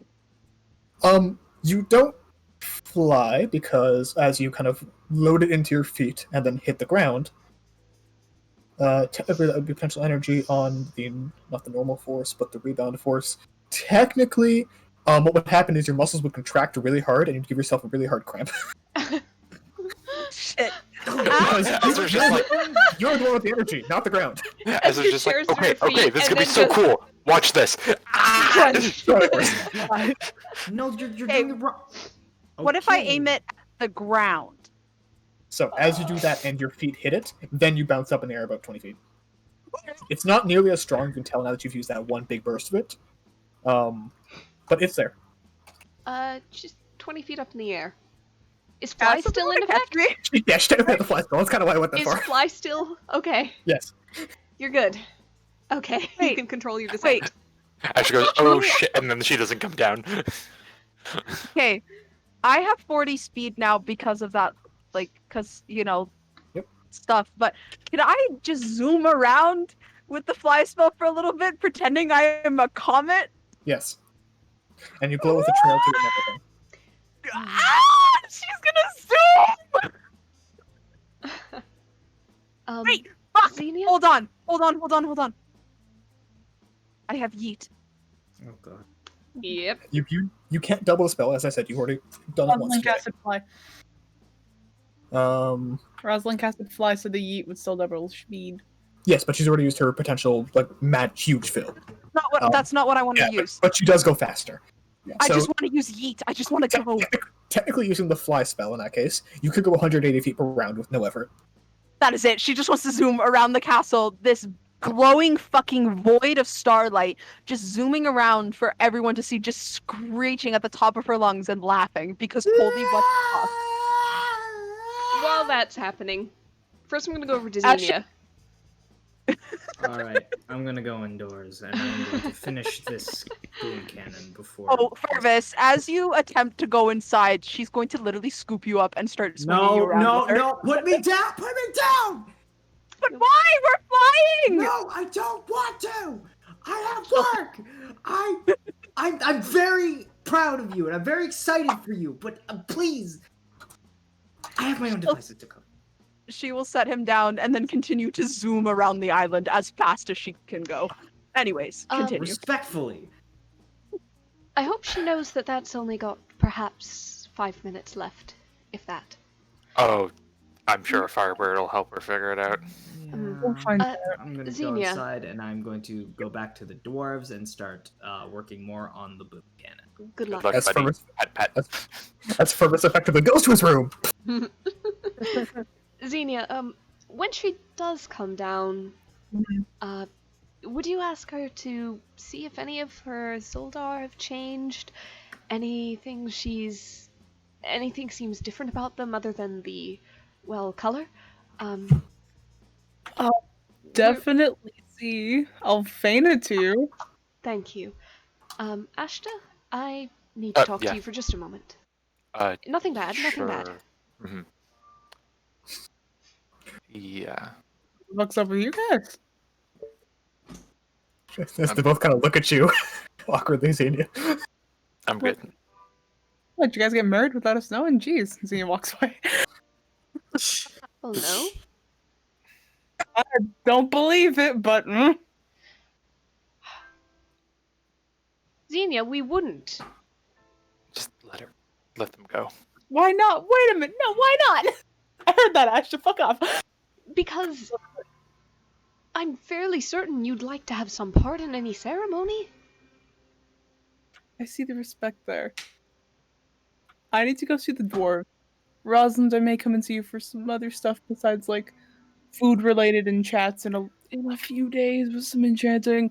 I want to be better at it, too, so I'll help you out a little bit. Always happy to help. Oh, yeah. Hey, by the way, I'm not gonna get into it now. If something terrible or not even terrible, if we should prepare ourselves for whatever you got back there, just let us know beforehand. Let Ashton know. I don't mind a surprise. No, guys, I'm not sure exactly what I got. But I mean, you know what you asked. Oh, Ty knows. Xenia, I think they asked it in a certain way and don't really know what came out of it. We can talk That's fair. about that later. You can introspect in a minute. Yeah, I'm fun. assuming that everyone got the tomorrow morning message. Yeah, I'll be with the dwarves. Okay. Have fun. I was gonna say finagling or kerfuffling, and this is neither a finagle or kerfuffle. Bye, Or- Xenia. Au revoir. Xenia, as you attempt to go inside the castle, Esther will offer you a hand as she zooms by. I need to And get then through the door. Esther very quickly falls out of the sky. There we go. Ah, fuck! Also, if there's any differences with your Soldar, tell Rosalind. At this point, Kirill kind of like loops his arm into your Xenia, Esther, and just goes, "All right, come on," and pulls you to your room. So we pan over to Rosalind and Ashley. Pulls Ashton into some private area, maybe their room, maybe just a corner somewhere. Don't know. You guys are outside of the castle. You could find a little Yeah. private area. Okay, little nook in the garden or something. Yeah. And just sits him down and goes, I'm not quite sure how... Are you feeling okay? I did something. And I'm trying to think of how to explain it to you. I don't think it was bad. I think it went well. You've... With the boon. Honestly, I didn't feel like I could accept anything for myself because I wasn't really part of that entire... Rosalind? Yes? I'm asking if you're okay I am. because of what I got. What? You go first. You started this. All right. I don't even remember the words I used. It was in such a rush. But I think I asked that your soul, your fate, such as it is, not be bound to the Watchers after everything. That the Watcher might benefit from your experiences and knowledge and wisdom in this life, but that you won't be consumed. That you'll have, if you would want it, your own existence at the end of it all. Ask that for me. Of course. I know that you've mentioned in the, you've mentioned several times that you are not him. That you don't see yourself as the same, and it just seemed unfair that you would be bound to become him, even if only in part. I didn't want you to lose yourself, or for the world potentially to lose you if there was anything. Well, I don't know exactly what they're going to do or how they're going to do it, but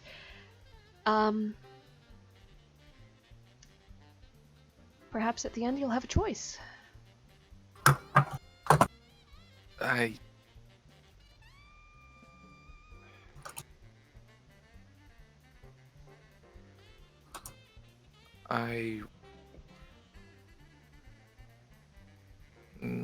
They asked me what I wanted.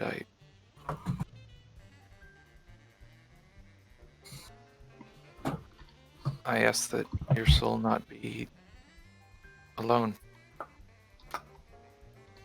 Not be left behind because you were born human. Even maybe there would be a piece of me that could stay with you.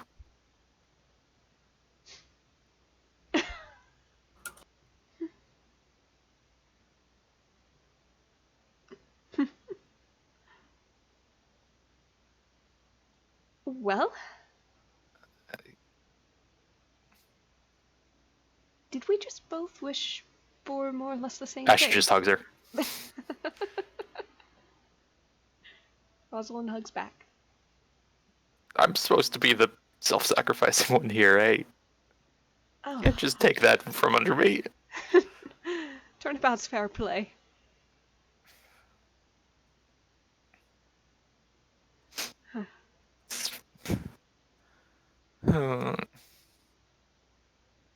Okay. I'll let you know if I feel alright tomorrow, and you do the same. I don't expect it would feel any different or strange.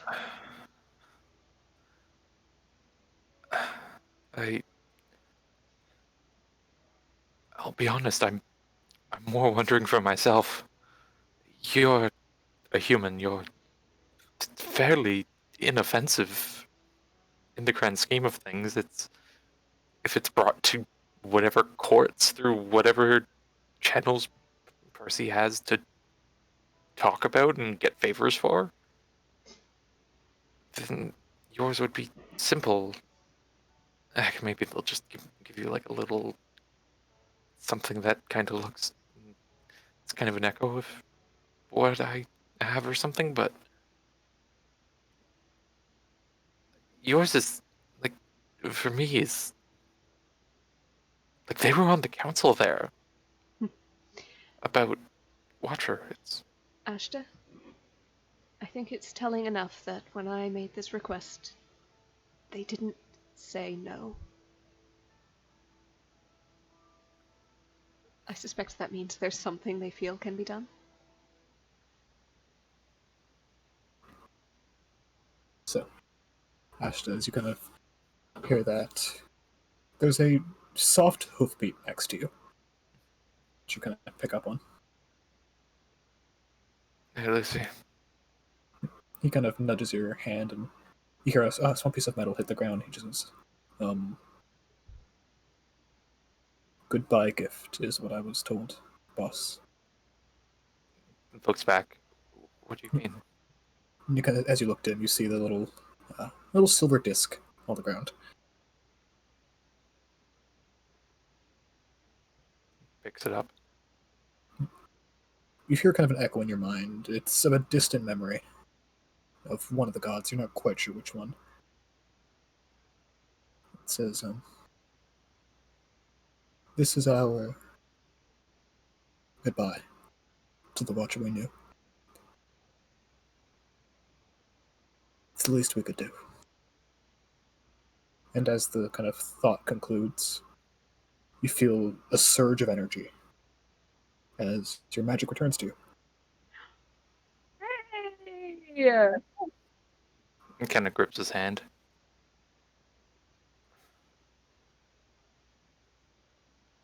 That's nice. And there's a final echo that just says, hello, Ashta. And goodbye. And that one is definitely a more feminine voice that fades.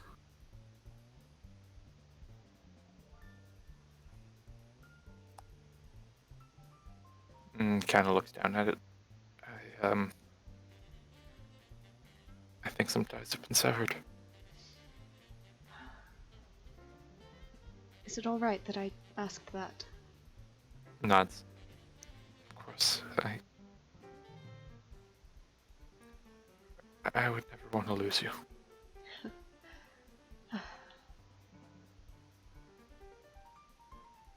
I just wanted you to feel like you were free. To be yourself, to live your own life.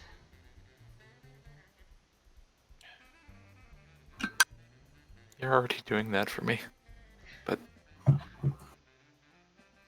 I don't even know what to... Just gives her a kiss. Afterwards, she's just gonna say, I've got one more spell left before I need to rest and recover my energy. Would you like to fly?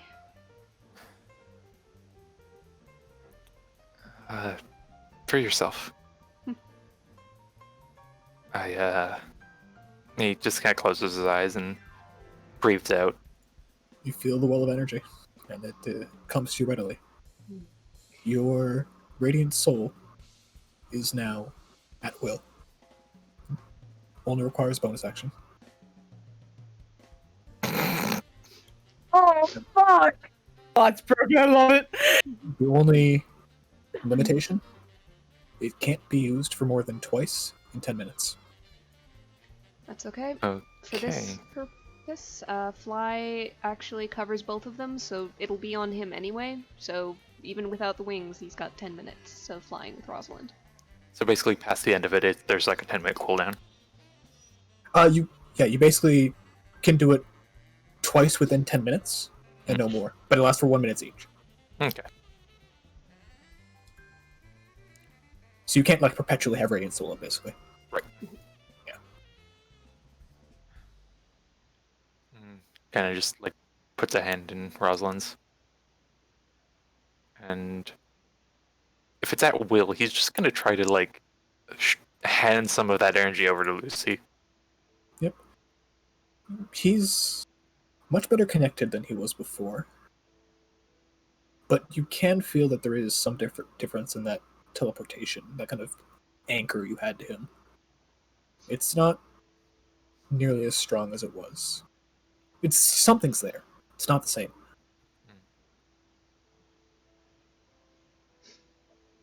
He kind of gives a glance. It's not as tight together as we have been, huh? You are Ashta. Not boss, but friend. Nods. You're looking over me while your boss is on break. In a sense. But, I like you too. Thanks, bud. Just pat on the snoot. Yep. And you see as you kind of put your hand against him, he doesn't grow wings this time. Instead, he just appears as a stronger, hardier horse that glows. Huh.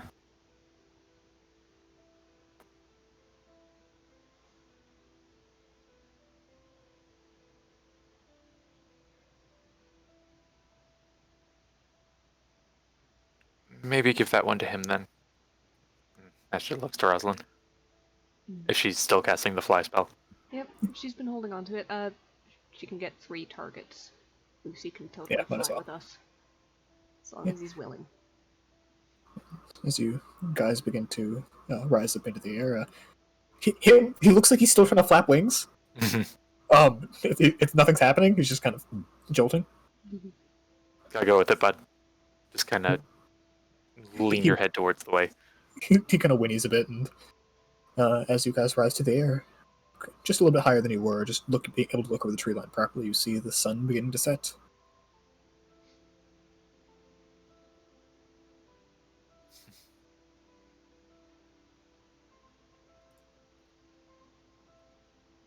So, as you guys each eventually make your way to rest and relaxation, Fergus, you are racked with exhaustion by whatever debauchery of a boon you were given today.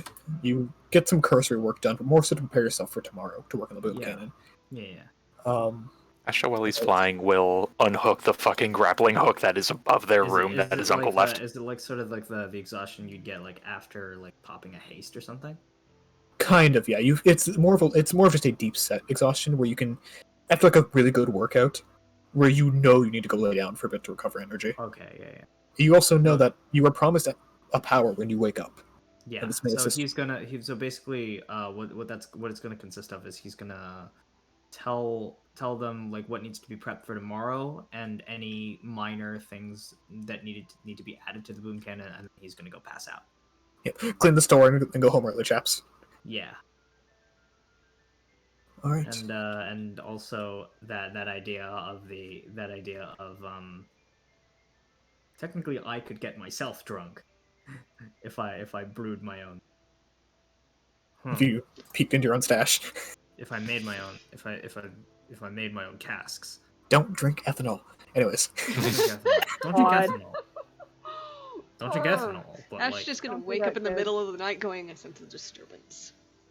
A disturbance. It's just the ice shoots open with a glass shattering sound effect.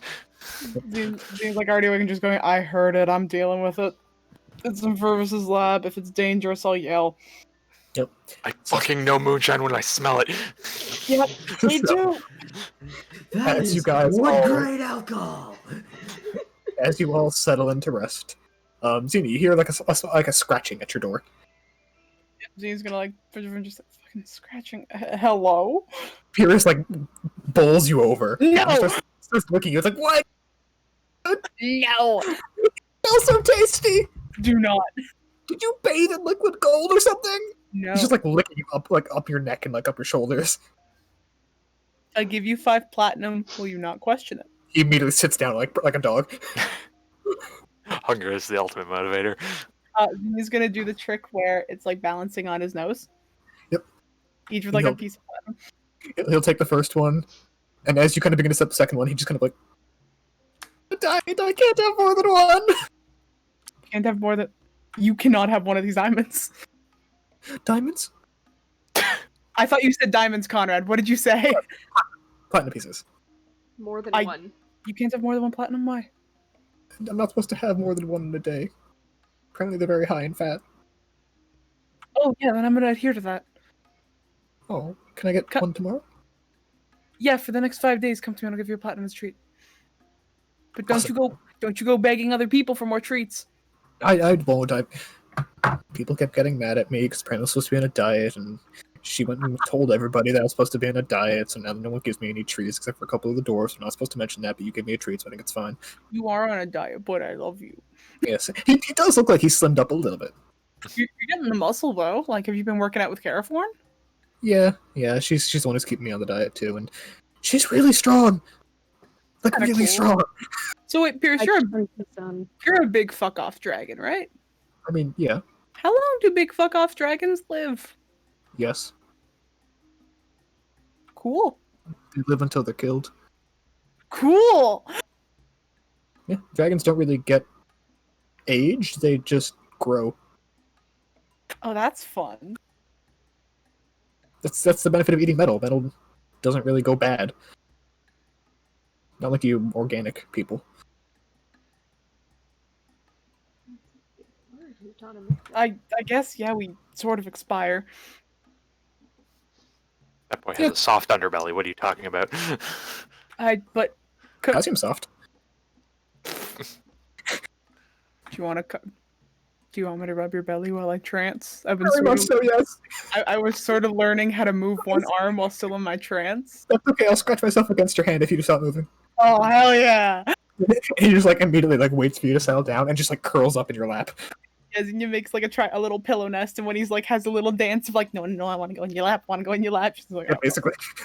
But before that question, just how many hours between that and like Xenia going off, just so I can get a little bit of the hours in for what I wanted. I was basically on the assumption that you'd sleep right away to basically have the ability, and then you'd wake up 4 hours early. Okay, cool.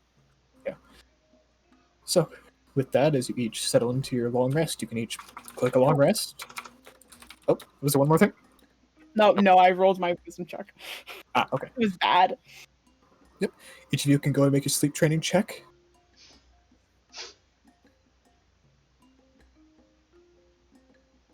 Alright. Sorry, John, that was really good. Yep. At this point, Devin. What? Oh, I just saw that Devin fucking thought it was funny. While sleeping, can she attempt to reach out? I know where you're going. We're getting there. Okay. Oh, okay. We're So this is gonna getting happen. Okay. Yeah, it's happening in 2 parts. Oh, I didn't know that. Okay. All right, excellent checks all around though for everyone with those sleep trainings. I rolled an Damn, John. Oh, Jesus. 8. Damn. Oh, yours is on self time, so I can't see it. I rolled an 8. I always forget the minimum for sleep training. The minimum for you guys is 14. Mine is 12. Rosalind's is 10. No, sorry, the hours. 100. Oh, Oh, sorry. six- Sleep for 80. 80. All right.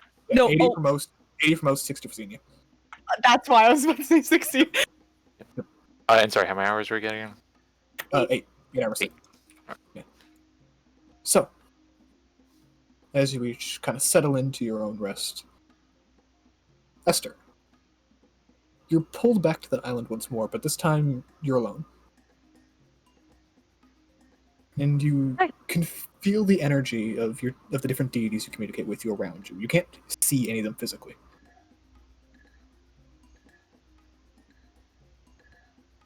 Hello? As you kind of speak out, you almost feel in the weave the little resonance of your voice making small waves and connections. And you just hear, hello, from Mithra. Mistra, sorry. Fucking playing too much Xenoblade recently. I die again in my sleep, or am I okay? No, but this is a realm of impermanence that won't drag you away for so long as it takes creatures like you to evolve. Doing this on any other plane would force us to wait a few hundred thousand of years. Think of it as a brief time acceleration. We just make it so you don't notice. What do you mean evolve? Well, you are something new. You are the first of the astral genasis. I'm still me, aren't I? Yes. I mean, it wasn't a natural evolution, as I'm sure you can guess, but when you come this close to so many forms of elemental energy and so many forms of, well, magic, it changes a person. And we just gave you the time to develop that. Without forcing you to sit around and be bored for 1,000 years. Appreciate that. Anytime. But, we were asked to give you a gift, an expansion, by some of the other gods. Will you sit with us, all three of us, and receive that gift? Just to sit with you, that is. You don't have to give me anything. The other gods figured it'd prefer if it was given through us.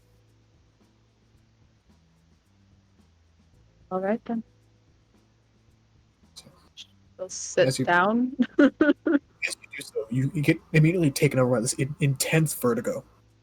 And then you're sitting almost at the base, or in the center, of like a small dais. D-A-I-S. How do you pronounce it?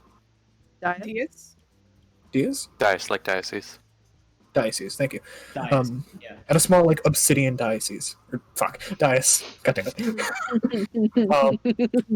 And on each of the kind of triangular points of it, you see one of your three deities. The Lord of the Mind at the head, Mistra kind of to the back and left of you, and Thoth to the back and right of you. And the Lord of the Mind kind of smiles at you, and I know you have questions, but for another night, alright?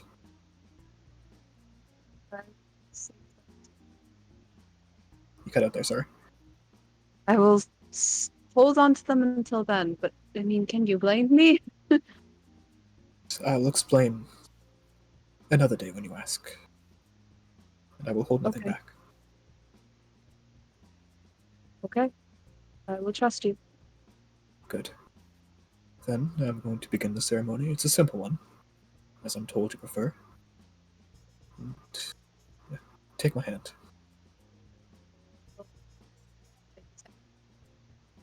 And as you kind of place your right palm against his left, he does have that same yellow, sallow skin of the Gith. And he, with his other hand, he kind of almost cups your cheekbone and presses his thumb against the center of your forehead. Do you wish to open your mind beyond the limits previously set? Yes. Then it shall be. He gestures towards Mistra. Turn towards Mistra. And you see her hand kind of manifest out of the stars. They look almost like a more complex version of what your skin now looks like. And she places her left hand out to you, takes yours, presses her thumb in the same way against your forehead. Will you allow your magic to sink into the weave, and allow yourself to be a knot, a node in its core?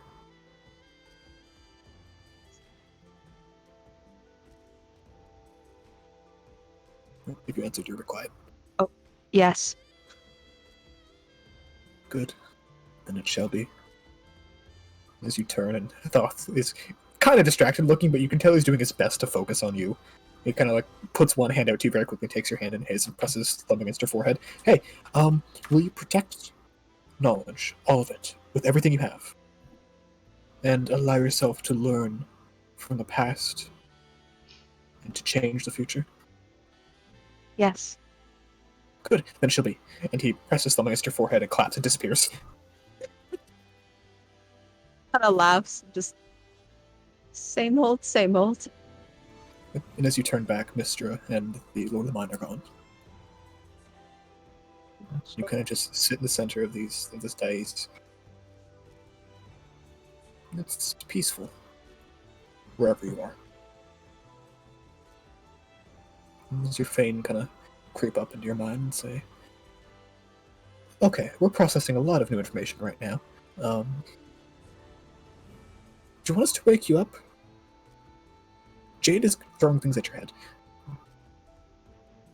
Yes, please. So, as we cut to the morning, Xenia would wake up first, right? Yep. Xenia, you wake up and your Fane immediately acknowledge you. You wake up and you're like, okay, what the fuck did you do? Yeah, okay. What is it? How did you do that? What did I do? Do you know what a telomere is? No! Fuck. Go ask Fergus what a telomere is.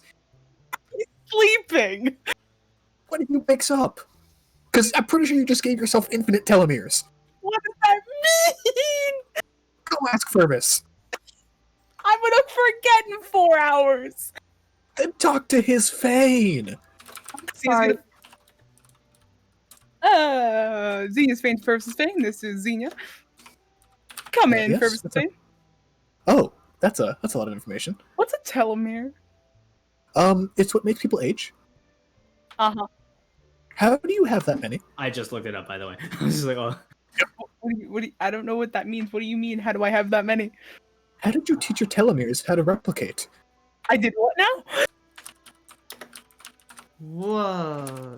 What does that mean? It's at this point, Nervous wakes up. What is, it's been, no, you're halfway through your rest. Yeah, Fergus, this is 3 o'clock in the morning Oh, for you. 3 o'clock in the morning. Okay. Yeah. So what does that entail? Short answer. That could You'll run never your get clock old. For 50 Um, lifetimes. That's sexy. Like, people could age you about 3 million years, and you'd most likely die because you're hungry, but that's about it. That's sexy. Okay. I can create food and water if I need to. I'm a cleric. Come on. Well, yes, but your cells still need energy to live. But barring, getting killed or starving to death, Yeah. you won't die. I what? Functionally, you won't age, so unless something kills you, you won't die. I asked. I thought I was talking to a god when I asked this, not a fucking genie. What's the difference? Genie. Don't answer that question. give you I- that. I don't want to answer that. There's 4 gods who are listening to me constantly. Then how did you not think of whatever? Anyways, you're Dumbass. functionally immortal now. Have a good night. We need to help Fergus figure out how to do this fucking boom cannon. I don't have time for the boom cannon. I'm sorry. That's okay. You have as much time as you want. What are you talking about? Hold on. Oh fuck. Oh fuck. Am I a dragon? Basically. You're closer to a dragon. Am I a dragon or a jellyfish or a jelly dragon lobster? I will let you introspect enough to figure that out yourself. I think I got the red of the lobster pretty down pat. The jellyfish, like I can. Oh, As first, Fane disconnect from you. he's gonna like contact like at least one of the gods and just be like, one of you. I don't know if you sleep. Which one are you contacting? Probably just like the God group chat. Nice one. yeah, probably trying the group chat and see who picks up. Roll a d4. Anyone with their ears on? Who's awake? Who up? One. Send a you up text to the gods. Coralon responds like, "Hey, I took that away from you." Away from you. I got Get group chat. away from you. Fuck you. You wished for it back. Lamau. So I didn't really. It's you and you and me make like a mix that like makes some pretty chaotic thingamajigs. Okay, I can get behind that. Yeah, but it's the thing of I'm like, gonna- Coralon, answer my texts. You did. I tried to. Yeah. I'm a- Once Purpose wakes. I'm a Yeah. mortal. I took away your cell phone. Yeah, and I built a new one. What about it? Yeah, I Built a new one. built a new one. I'll come and say hi to you in person. Fuck. Jeez. So, with that, what does you spend the next 4 hours doing? I'm gonna go enchant. Jesus. All right, so you go begin that. And then I Okay. actually just need 1 day if I use my other tool. Actually, wait a minute. It's 8 hours to enchant normally, so. Oh no, I need the training for the double proficiency. Those are the first 2 days. Enchanting is day 3 and 4. Oh, fair enough. In that And then- case, But I have given the dwarves all the materials and bought the adamantine the day before. Yep. And I'm gonna try and help them out in between the enchanting thing, or just be around them for the guidances and all that jazzy. so with their help, I'll say you can 1.5 for now. So go ahead and take 6 hours of enchanting training. Okay. So next up, because you're already awake, go ahead and roll me a d4, Xenia. Fuck yeah. 2. 2. That would be... Who's Smooth Brain again? Is it Fervus? That's first. Fervus. You wake up, and in your kind of like dreariness as you start your day, you notice you knock kind of like a flask of water off your table, and then immediately you Catch just it. catch it off the ground, catch it before it hits the ground, and it's barely dropped like 2 inches. Oh. You feel fucking fantastic. I'm gonna go to the game room, pick up a dart from the dartboard, and Yeah, go ahead and roll a dexterity check. dexterity check.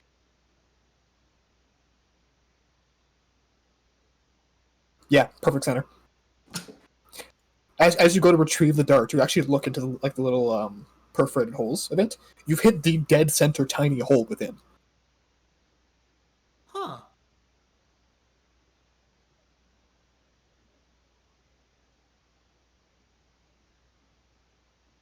So that's new.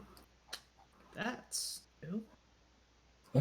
You feel like absolutely light on your feet. I do a flip. Go ahead and roll an acrobatics check.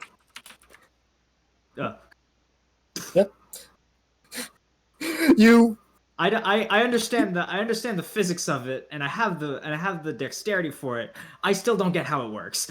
yes, you flip 1.5 times and land on your face. Yes. Too I did much a little too but- well. Ah! Ow! Okay. Maybe not first thing in the morning. Ugh. Xenia, you distantly hear a Fervus hit the ground. I'm gonna faint first. You good, buddy? And then Fervus immediately the I'm thing gonna- download the information of Xenia's conversation with you last night. Xenia, what do you mean? I You could don't know! replicate telomeres. I didn't know what a telomere was until 2 hours ago. Even though they told me 4 hours ago, but it took me 2 hours to understand it. I think the headband of intellect's broken. Telomeres are how your cells age. You. Uh-huh. People have tried. There are people in my field who give their lives to trying to slow down the degradation of telomeres, and you're telling me you can just replicate them on the fly? Uh-huh. You want breakfast? Yes. Okay, I'll meet you. Alright, so who Roll wants to roll me a that. d3? Could I? Yeah, go for it. I've been giving people D3s as tin for all this Yep. time. Time for me to roll one. 2. Tumble. Hmm. Alright, Zasha, good. No, it's That's Ariel. Tumble is Oh, me. okay. Rumble is He made He made a so I assumed it was him, okay? Alright, so Rosalind, as you wake up, things feel different. Mhm. In fact, you feel like heavy. Like agile, but heavy. And just you kind of like blink your eyes awake, you kind of look over. and you see yourself asleep. There's a little bit of an ah, and she jumps. Ashta, as you kind of get your head jolted, you kind of look up, and you feel like very like light, but like sluggish. No. No. And you look up, and you see your unshaven mug. What are the Fane doing? This isn't us. Conrad, put it back. Yep. As you kind of like will that, you feel your vision return. You weren't fully looking through the other person, but you feel like at any point their awareness is just beneath yours. Is my throat dry? Ugh. Ashta asks, "Is my throat dry?" And Rosalind immediately responds with, "Yeah, a little bit." Kind of. Kind of. At any point, you can each reach out to each other and feel the sensations that the other one does. He kept blinks again. You okay? Her heart rate is really fast, Ashta. You... Little, that was unexpected. I thought that I had somehow become disembodied. I don't know. I guess I've seen my own body enough to not freak out on that as much. I mean, like, it ghosted out of my own body, and then there's the whole thing with my eye and my face, and... Ashta, you feel your Fane kind of perk up, and like, we've been spending all night building you new neurons. What? What the fuck did you do? Oh, you don't know what a neuron is. We've had to build so many structures to make an entire other person's worth of sensory information just work with yours. What the fuck did you do? Ash kind of glances over Rosalind. It's like, is this yours or mine? I don't know. I didn't wish for anything like this. I had some that I'd kind of be with you. Is this...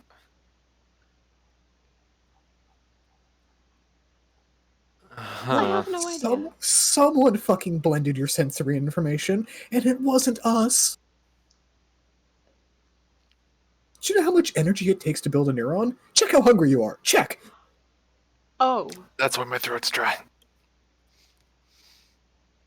You shouldn't even be able to make neurons again. Oh, jeez, I feel double hungry. Yes. That's Are you... a little strange. Ash just like puts a hand out, like almost like hand up to like almost like touch Rosalind's face or something. Just this is. Can we turn it off? Can we make it null? Oh yeah. I mean, it's just whenever you need to. It's kind of like closing your eyes. You just have to get used to it because you know how you don't normally see your nose, but as soon as you mention it, you can see your nose. You have to get used to not seeing it. I can see your nose. Well, yes, you can always see her nose. Your eyes are open. Yeah, exactly. Like, imagine how we feel. They're not. We'll ease it for you, but we have to let your bodies acclimate to it normally in case, for whatever reason, you can't access us or we're in stasis or something. It might take a day or two to fully get used to it always being there. Thank you, Fane. You're welcome. Yes, thank you. Please, just go eat something with omega-3. Fish have a lot of it. Oh. It's a nutrient, just something with a lot of... Go eat some fish, please. Okay. Or like some nuts. There's a special request put in for breakfast via Fane to Xenia. Hold on. Ashton like digs around in his like pack that he has by the bed, pulls out some like ration nuts. Oh, perfect. Please, we're so hungry. Ashton like hands a handful to Rosalind. She'll eat them. So you guys already know the details of your effect. The only thing that can't be shared is Fane points. Yep. Are you okay with all this? Yeah, if Rosalind and Ashta come down, Fergus is just juggling eggs. Yep. So in the meantime, as they get put together for the morning. Yeah. Fergus, I need those for breakfast. I know. It's just this is.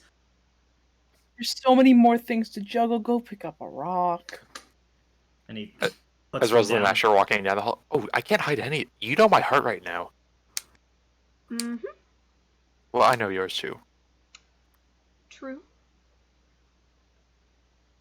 Oh, it's going to become so much harder to pull little jokes on you. Just grin.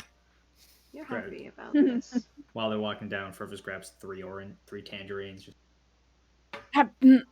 Better than eggs. What do you...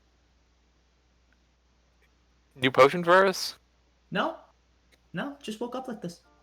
Rayla just goes, I think it's called Orange Juice, Shasta. So, finally, Esther. As you wake up, you can hear Jade giggling across the room. And as you kind of like blink your eyes open, you see she's kind of like slowly telekinesising little coins and like just debris around the room, around your head, as they just kind of like float in a circle around you. Very funny, sweetheart. And she kind of rubs at her eyes and just. It's not me. Mm-hmm. I'm sure. It- Come on. Hey, and she kind of looks at you. Listen, it's not me. How about we go get you breakfast? She sighs, and then you see out of the corner of your eye like a coin like whip towards your head. She kind of reaches out, grabs it. Before it even like reaches your hand, you feel it stop, and you feel like this slight bit of almost like you're concentrating on a spell, and then you are suddenly concentrating on a spell, and then you were suddenly aware of all the little debris orbiting your head. Isn't that me? No. No. Enough weird shit. We already. Huh? She's just gonna kind of nudge Guriel. Just Guriel. Guriel. What? Oh, hi. Hello. Nice Hi. outfit. He kind of gestures towards the debris. Is this some kind of weird Ioun stone? No. Remember back when we were kids and I was able to do this kind of stuff, but lately I haven't been able to because, the incidents. You've had a lot of incidents past couple days, but yes. And she's gonna just stare at him and wait for him to get the point. You can see he's like asleep, like groggy still, and just. Oh, did you make your mage hand invisible? Wait, no, there's more than one of them. Jade? And just Jade goes, "It's not me." She's like, "What the fuck, guys?" And Esther's just gonna kind of very, very slowly just put her face in her hands and just, what the fuck? As the rocks, she's just gonna kind of take notice of the rocks and just try to make them move towards a corner of the room. Yep, they do so at whatever speed you desire them. She's gonna set down the rocks. Yep. And And you look at- feel still like that spell there. You recognize the spell. You're practiced enough in magic to know it now. Yeah, you can cast telekinesis at will. Oh, she knows this. She was a scion. Just clarify. This is her. Oh yeah, no. She's just. The Scion ability was a very weak one. Telekinesis as a wizard spell is significantly more powerful. Yes, I know, but the only thing that she knows equivalent to this would be when she had her psionics. So for her, this is like getting her psionics back, but with a uranium core. That's fair. You could follow it Got on a her. gravity field. She's just gonna, out of curiosity, Guriel looks mildly concerned. She's gonna try to lift Guriel. He'll go along with it because he trusts you. You can feel the well of power. Lifting him is nothing. You could lift something way heavier. You're literally a feather. I take mild offense to this. Do not. You are a very strong man, but I wasn't even able to do this before. I'm aware. wait. What are you about to lift? She's gonna stand up. Can she lift herself? Please hold while I go and read the spell. Can she lift? I think she could, but she would restrain herself. Yeah. Believe so. I'm just gonna check. Creatures or objects. It's a creature or object that you can see. I mean, I can see my feet. Yes. I'm gonna. Most spells do work like that. I don't want to fly. I just want to hover. Yeah, I'll say you can move yourself. Lifting is a bit different. Technically, telekinesis doesn't allow you to hold a creature. It allows you to either suspend them in midair or to move them. Okay, I just want to hover like 2 inches off the ground. Like, not a lot, Yeah, but like a little. It takes some concentrating. You don't think you could maintain it, but it's something you can do at least for a little while. But you can feel that the strength around you is mildly uncomfortable, as it is a lot stronger than you would normally expect for a magic like this. This isn't the gentle lift of Rosalind's magic. This is, oh, I'm being lifted in the air by something far more significant than I am. And it's just very carefully choosing not to crush me. This isn't like being pushed on a swing. This is like sitting on a wrecking ball of a crane. This is like being the wrecking ball suspended by chains wrapped around you, yes. Okay, she's gonna just just turn to Gru the biggest fucking smile and just, do you want to play a prank? He just lays back down and just says, "Go eat breakfast, my dear. And we play I need like 12 hours of nothing weird happening."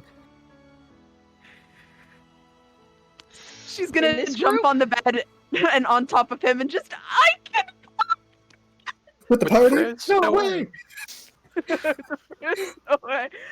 She is just jumping up and down on the bed. Jade is in her arms. She is having a great. She will not let him sleep. She's gonna annoy the fuck out of him. Oh yeah, he's just laying there processing. He's not trying to sleep. I can lift things again. I saw the gods. I can lift things again. I can lift things again. I can lift things again. He puts a hand on your knee and just like, my dear, Mm-hmm. go eat breakfast. Poor bastard. Like, Esther walks in like fucking Super Saiyan, and then wakes up the next morning with the goddamn Force, and he's just like, I just want to read a book. I just want Basically. Where'd my librarian girlfriend go? She's literally. She's gonna just kind of sit on the bed, kiss the top of his head, and just.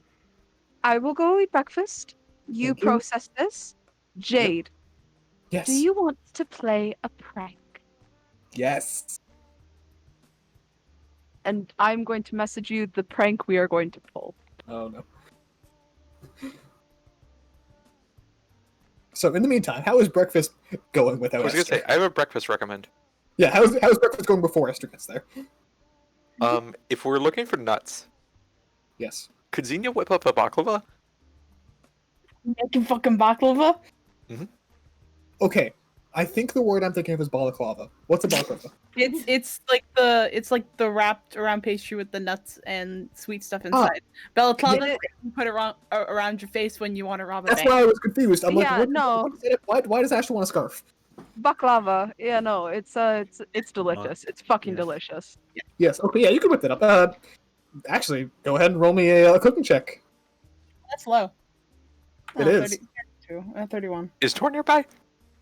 I'm gonna say not for today. Alright. Not bad. What was that? An 11? Yeah. Yeah. It's fucking tasty.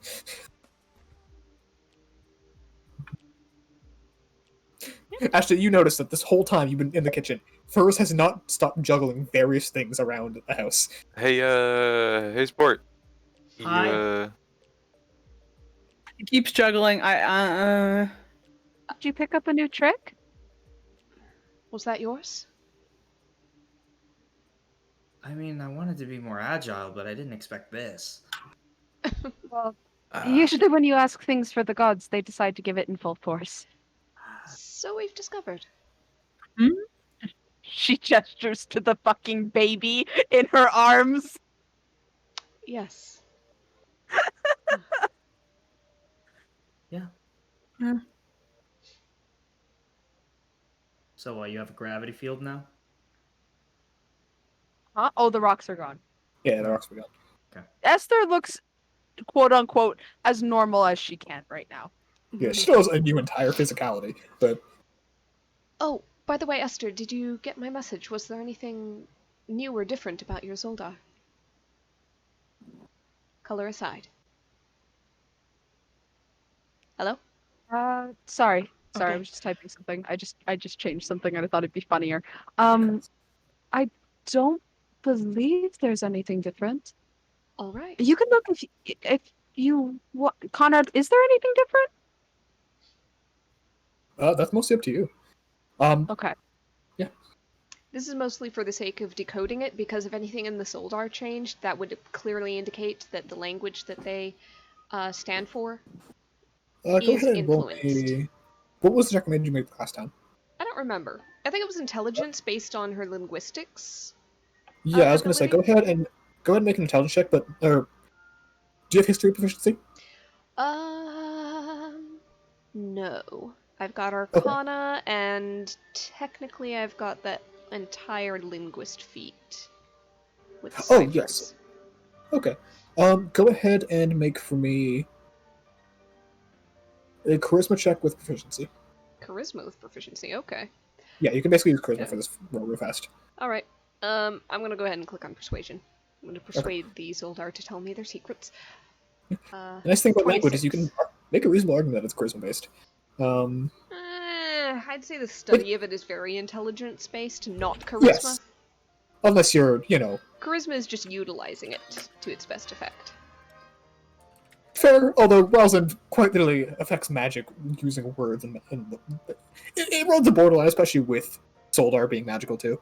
Mhm. I'll say you can flavor it enough for this sake. You don't note any structural differences in Soldar, but you did have a running theory that color did have something to do with it. So a change in color still might be a change in meaning. All right. She'll make notes in her book.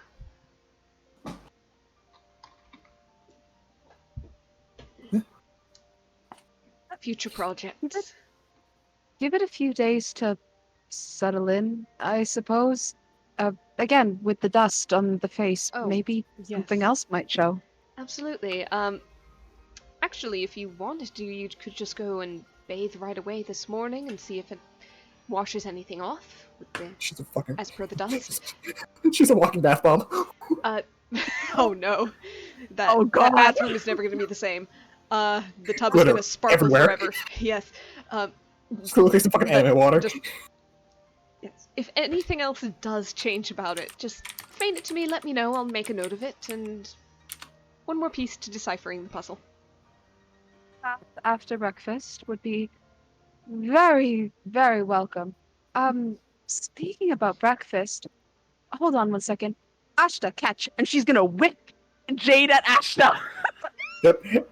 Ashton and Rosalind both immediately imagine Jolt at this. Yep. Rosalind's Jade- hands go up to catch baby too. Ashes does too. Yep. And Jade stops like a foot away from your hands. And she just waves at you, Ashton floating upside down. Ah, What the fuck? Esther, I realize Mama. it's your own child, but Mama makes me float. yes. Yes, and we're very, very glad of that. Jade, don't you float on your own? No, I make others float. I could have sworn I've seen you float. Once or twice. This not me. Okay. Esther, Now I'm gonna reach Is that out your and thing? gently turn Jade right side up. Yep, and she just kind of giggles and like grabs onto your pinky. And you see that she is like very positionally malleable. Esther is going to draw Jade back to her and just kind of hold her in her arms and just, good job. Excellent prank. Okay, so we got 2, 3, and 4. Do you want to say anything? Who are you I- pointing at with Yeah. 3 and 4? Ashton Rosalind. Okay, just making sure. Is the kettle asking the pot here? You guys seemed weird yesterday, and you seem weirder today. And you How don't at about- all. Yeah, so go on. I will How say. about I will say. Is you need to roll an insight check. Yep. Feign advantage, why not? What about the inside check?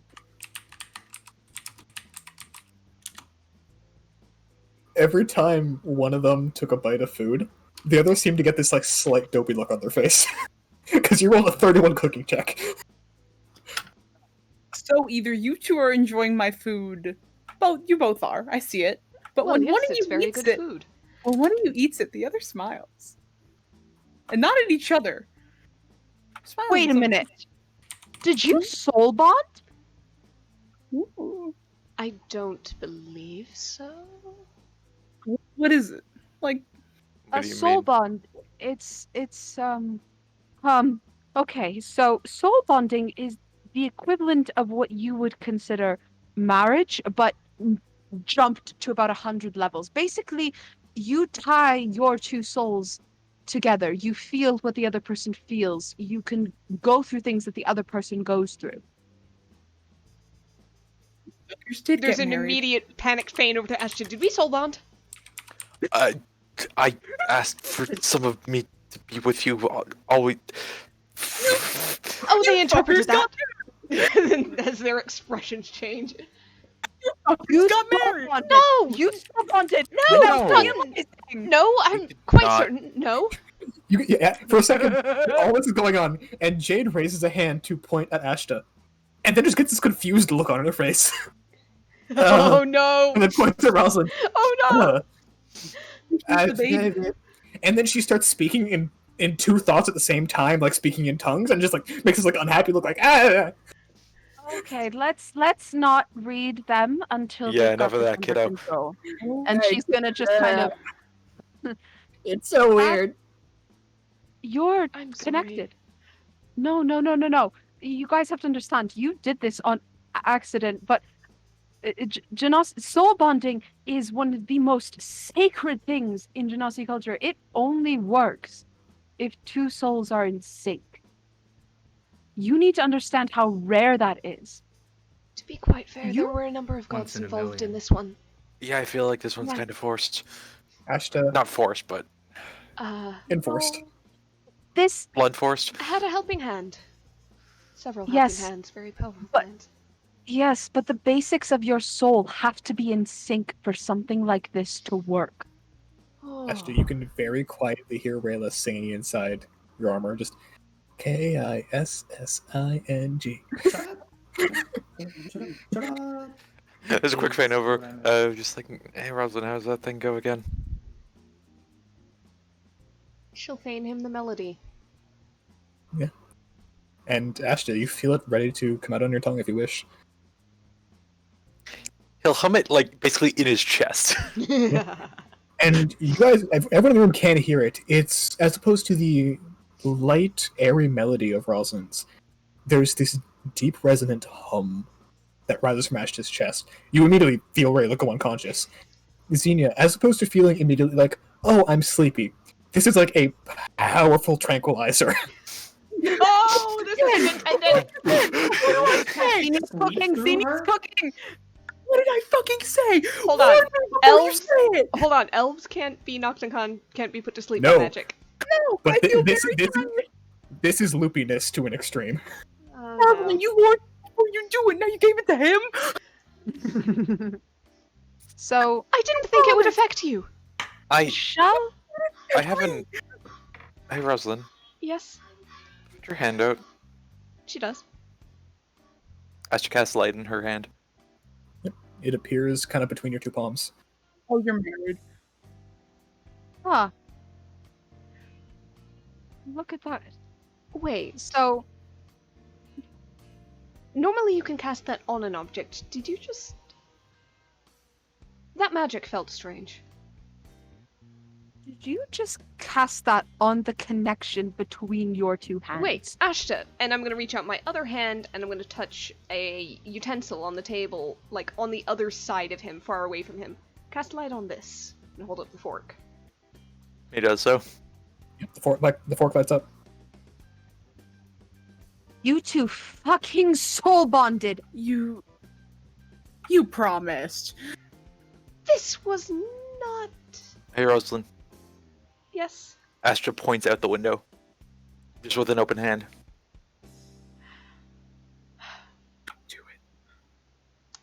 clarify, we made a couple of requests each for the other, and I suppose some interpretations were made independently. We did not ask for this specifically, That's but fucking That is- adorable. That is fine. This is one of the most beautiful things I think I've ever seen in my entire life, I'll be honest with you. Fucking It's very adorable. impressive. That means, It's considering very, you saw an very Empyrean impressive. yesterday, that means a lot. I just Please, realized no. something. it's just still holding his hand towards the open window. One moment. I just realized something, and I need to make something very clear to all of you. Esther in particular. Whatever the implications of this are, same to all of the rest of you.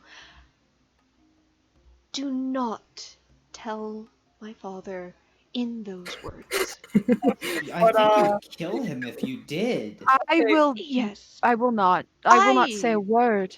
I essentially, Dropped dead at maybe the not in those word of words, it. I essentially Everything's promised going that such a breakneck pace for him. I essentially promised that I would not elope. And You're saying you got married. Dropped dead out of got a married. heart It's effectively the same thing. Rosalind. They were We so very loped. clear.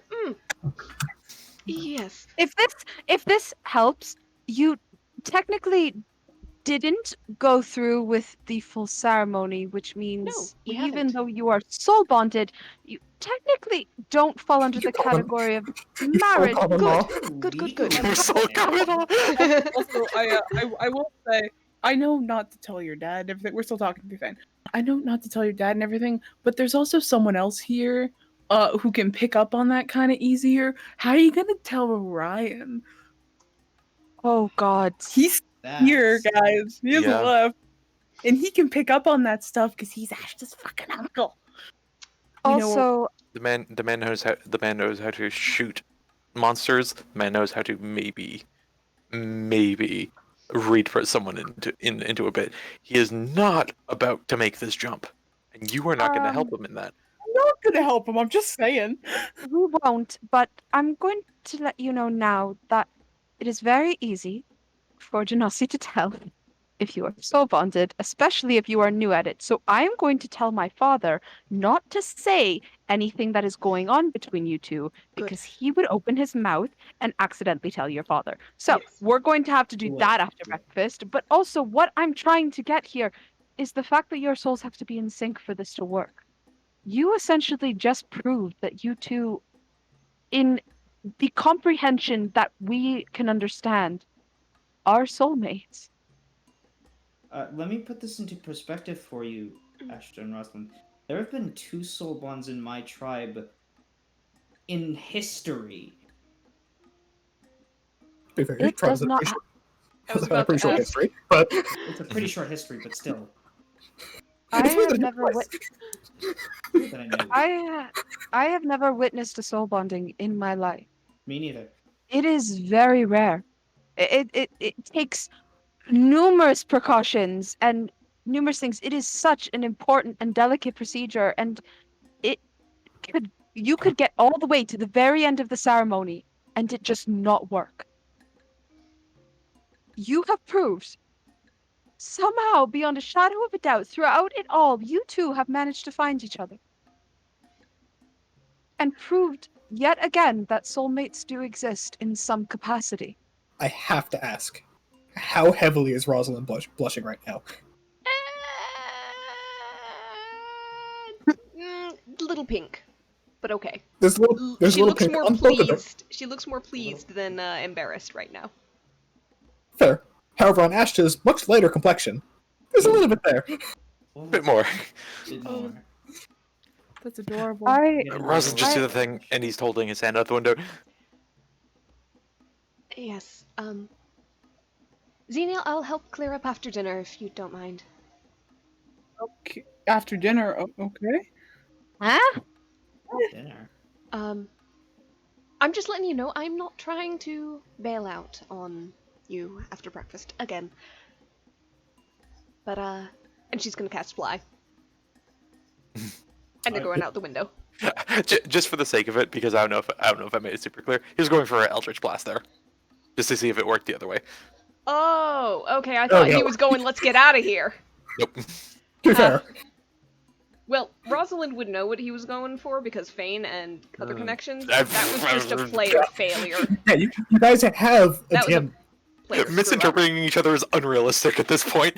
Yeah, it's unfortunate. And in that case, she's going to turn to Ashta and go, I'd rather not break the glass. Open window. You open the. Thank you. He does the crank. Thank you. That's that fucking crank. Yep. Alright, and she'll Eldritch Blast through the open window. It just like this jolt of energy goes through you, Ashta, and it just comes out your fingertips and flies out into the open air. Well, There's a distant from a firebird. you Sorry. okay? So You can so cast spells through each other. allow me to break this down. You two soul bonded. That was the relative aspect of the boon. Fervis, I'm assuming dexterity of some kind to the extreme. I just wanted Xenia, to be a bit more agile. Go Yeah. ahead. what? Guys, last time I put myself into 4 things. What are you expecting? It's nothing big. What is it? What is it? Xenia can never age. For John and Fervis. Oh, sorry. Okay. Fervis We is will just giving redact- Xenia a look. I mean, it's vaguely realistic, but yeah, we can redact it. Yeah, Yep. you can redact it. All right, I said nothing big. What is it? You're alright. Yes, it's not anything that backfired or... Oh yeah, it's fine. Good. It's nothing that really matters much in the present. Alright. If you say so. What is it? Oh, worry about it. If you don't want to say it, say you don't want to say it. What is it? The fact that I'm functionally immortal. Ashley goes, I heard that with all 4 of my ears. Okay. So you can't die. Well, no. Can you Old not age. die? She can age, die no. in other means, like getting I can killed, murder. but in terms of aging, So, Fine. so no. until you meet your end by other ways. Yeah, but even then, I can still be dead for 2 centuries, and someone can bring me back with a resurrection spell if they're powerful enough. Oh. Yep. Wow. I'm Do you know how fabric tends to fray with age, right? fabric can keep remaking itself. Yes. You're your Imagine own loom? fabric can I guess mend so. itself on the fly. I ain't dying. You're literally casting prestidigitation on your body continuously. Ending, mostly actually, and it's Sense. with some Mending. things that I think lobsters have. So I'm a lobster dragon jellyfish. Okay, I get. Just want to make sure. Jellyfish don't have. This- Jellyfish technically can't die. This doesn't come with any extra cost, right? Not Because the traditional forms of that I have known is liches and vampires. I'm too dumb to be a lich, and do you really think I'd let... Ashley, do you really think I'd let anyone bite me besides my girlfriend? gross. Well, now no, but before, I yes. mean before you got committed with that, yes. Also, if I got turned into a vampire, I would have told you first, because there would have been a bolt in my heart that's made of wood. Back up a little bit. Is that something people actually do? I thought that was only in the books. Oh my god. Oh, honey. The ritual is more any kind of Brilliant. stake through the chest. And Rosalind feels the despair in Ash's heart. I'm sorry. There's a brief moment of Rayla float out and going, okay. Are you talking about the biting or the vampire thing? Vampirism. Esther's entire face has glowed white at this point. Her hair has gone bright. She's blushing like a fucking... Rosalind's gone Dumbass. red too with this realization. It's Rod. the Stop it! Rosalind, I No more. assure No, you, no, no. it's not just in books. Ashta, you have felt secondhand embarrassment before. You have never felt secondhand embarrassment through your own body before. This is awful. Person and a half person embarrassment, what the fuck? I want to give you the perspective of, like, you know, like sometimes last time we were in Valeri, and I came back up and there were those bruises on me, sort of around my neck area.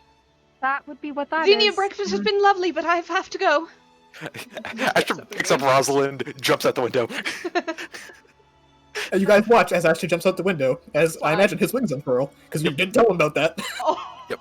Well, he was He's casting back. light, technically. I cast light. You should put that together. And he has his magic back. Also, speaking of which, hey, Xenia, Yeah. you remember how before I died I could, move things? Yeah. Yeah. Sir, I want to be honest. I'm very busy today. No, that's not it. I just wanted to tell you that it's like that now, but it's kind of, Let me before, guess. Supercharged? before if it was a candle, right now it is a volcano, and she's just gonna kind of slowly start floating a piece of baklava towards herself and Jade. I have missed this so much. Just have asked for a plate. Yeah, telekinesis again. To be fair, there is not a crumb anywhere. Please know how much I have missed this. It is like having I feel whole again. I'm whole again. Yeah. Nothing can stop me.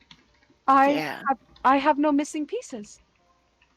I really did. They were just sort of like, bleh. Esther's having a personal realization moment of the fact that everything she had been missing in her life is now here, and there is literally nothing for her to not ever try to fight for ever again. Fervis, Yes? are you busy? Yes, immensely. Harsh. Mood. Jade, do you want to help Fervis with tools? Yeah. Awesome. Fervis, Jade is going to be your helper for today. I'm going to go conduct some personal experiments. At that point, Please the twins. don't Can the do twins come anything in? that could potentially wreck the shop. I am doing nothing in your If you laboratory. A hole in my laboratory because thought it'd be fun to juggle boulders. That what that sound was this morning? Wait a minute. Before you fell on your face? Could I lift a boulder? Hold on. And Esther is going to leave Jade with Fervis and run outside. I'm assuming past Yep. Uriel. And just she Nope. basically As you're kind of heading out the door, you kind of like bump into the twins as they round the corner. Oh, Hey hey there, there. I smell peanut butter and nuts. hold on. And this is not to offend. How heavy are you? This isn't to offend. Pretty. I'm simply asking. I Oh, mean, yeah. Okay. pretty big boned and pretty big person. So Do me a favor. Kinda. Don't do me a favor. Don't resist this. Okay. I will not drop you. I promise. She's going to attempt to lift one of the twins. Yep, that's it. Over 300 Torgo's- pounds. Tor goes absolutely limp and just kind of floats in a vortex. He's just Did she slowly spiraling. Oh, that's really neat. Actually, I was coming to see if you guys with the magic-y types would be willing to test something out on me. Because the whole thing that happened yesterday, and this wasn't quite what I had in mind, but it's real pleasant. Alright, What? Jade, we're gonna go build something that goes boom. Yeah, the boom is what I wanted to check on. Do you got What any do you need? do you got any lightning-y or thundery spells? Oh, I do. What do you want? Do you want me to cast them on you? Yeah, because if the thing was given to me the way that I asked, I shouldn't die. Okay. And she is going to grab Tin's hand and go, "We're going into the courtyard. It's time to experiment," and just dragging them out into the grass. All right. Like 5 seconds after they leave, Zine, you're kind of still in the kitchen, just for a moment paused, and you just hear from Gorilla just like, "No!" as he's like charging out of the room with like half a shirt on. Real.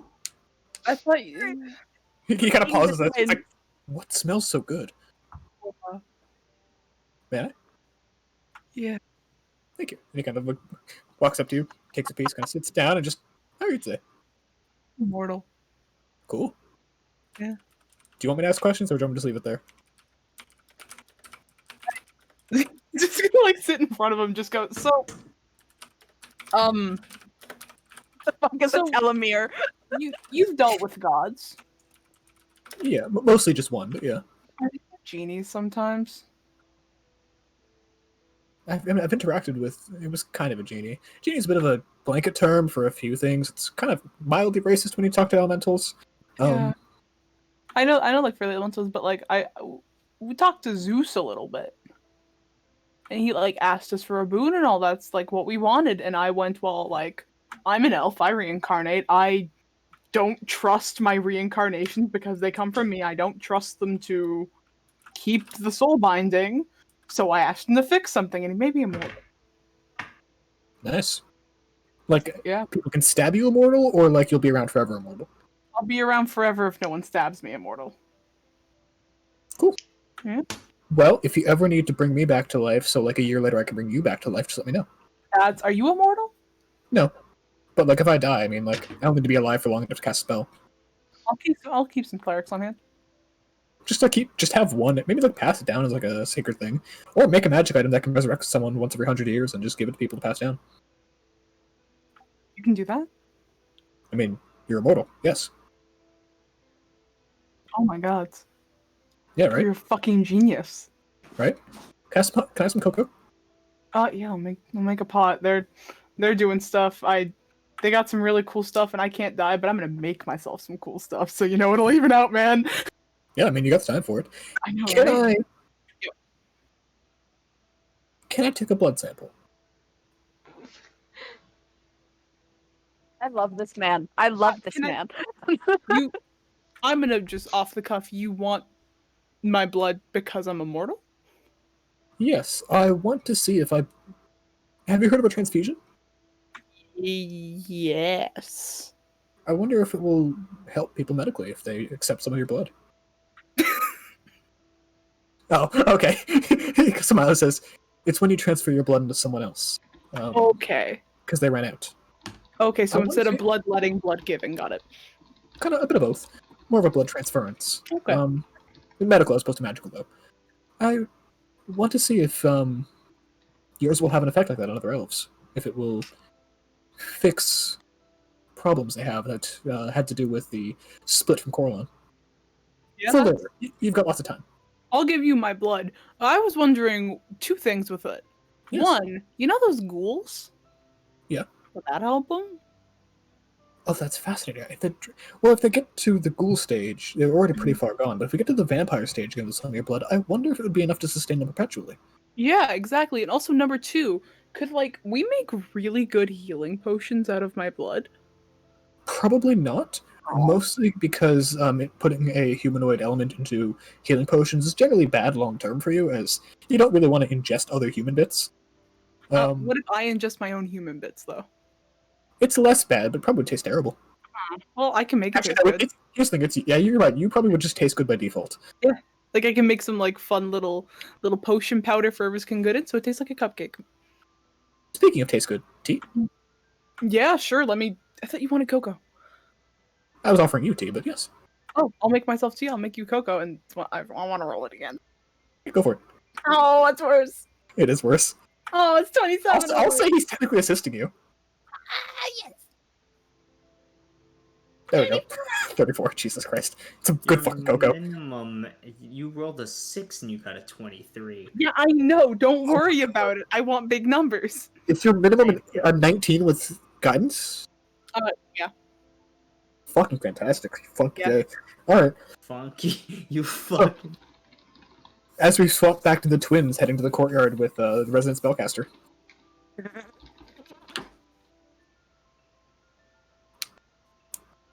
What are you guys doing? I wasn't Okay. after an entire scene, honestly. I'm just getting zapped by lightning and going, didn't feel a thing. Okay, stand still. I'm going to back up. You might need to back up too. And she points to Tor, right? Mhm. Okay, back up. Tin, stand still. How much do you think you can take? Oh, if they did it right, everything. I think I can dodge Lightning. the Just- lightning, though. Just give me a good big zap. Awesome. whatever you like. Lightning. Lightning, right? Or thunder. Whatever you like. Thunder's a bit loud. Esther wait. is going to back up about 100, basically like 150 feet. and just Chain lightning. It chains, like immediately grounds itself into the ground, and you don't feel a thing. Oh, I was thinking that might tickle a little, but it didn't.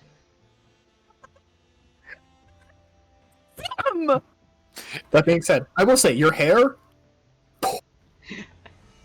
Hey, speaking of which, would you mind being willing to I want to see something. I can make it so that the spell doesn't hurt you at all, but I want to attempt something. Oh, you didn't do that just then, because if you did, you'd really got my No. hopes up.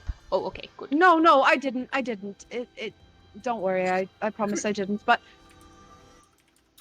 I want to see if this would work.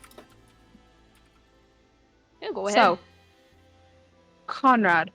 Yeah.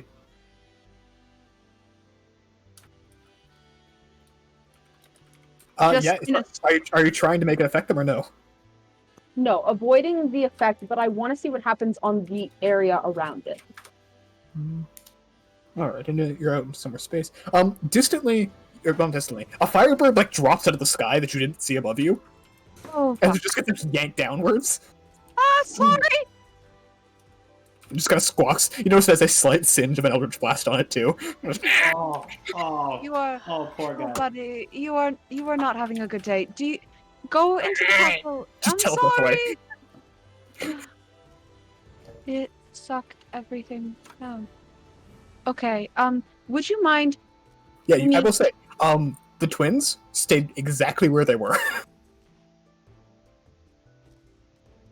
Out of curiosity, would one of you be willing to take a little bit of damage just so I can see if this works? Oh, I can't promise I won't jump out of the way. No, It's just a little bit. I can take a bit. It won't. Okay. At max, it would be 16 points, Oh, basically. we're pretty tough. I just want to see how this works. And she's going to cast this on Tin and Tor. I'm assuming they're standing close together. They can be, and I assume you guys don't resist it. There might be a little bit of a con saving throw just on reflex, but it's still half damage, right? Yeah. Yeah. I'll say for the sake of this, you guys tried out Yeah. enough to get used to it, and Oh, yeah, it now pulls their clothes downwards. You guys feel immediately sluggish and difficult to lift your weapons. see that rock next to Tin? Try to pick it up. Okay, I'm gonna go try to pick it up. It's very difficult. I readjust and I try. You lift It's it. not Rosalind, it's Tin, but yeah. Yeah. You lift it. Fuck. Tor's gonna pull Oh, out that's one a of his real arms. heavy rock. That's a lot heavier than the size should be. Let me try there. Okay. Pass it over. As it hits the ground. Hmm. Oh, I was gonna say, pass it right then. Sorry. Where does she go? Let's see your deadlift.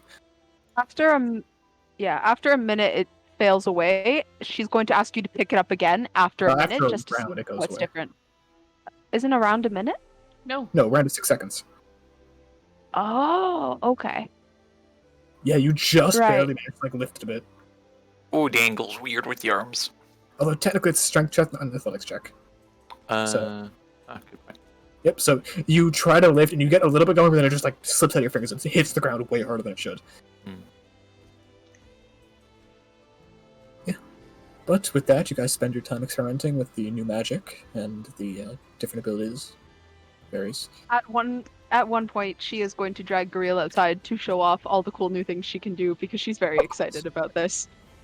And unless anyone has a moment they want to play out, up until the peace talks, which if you do, let me know right now. Finishing up the boom game. Yeah, just a moment that you want to roleplay. I mean, Yeah.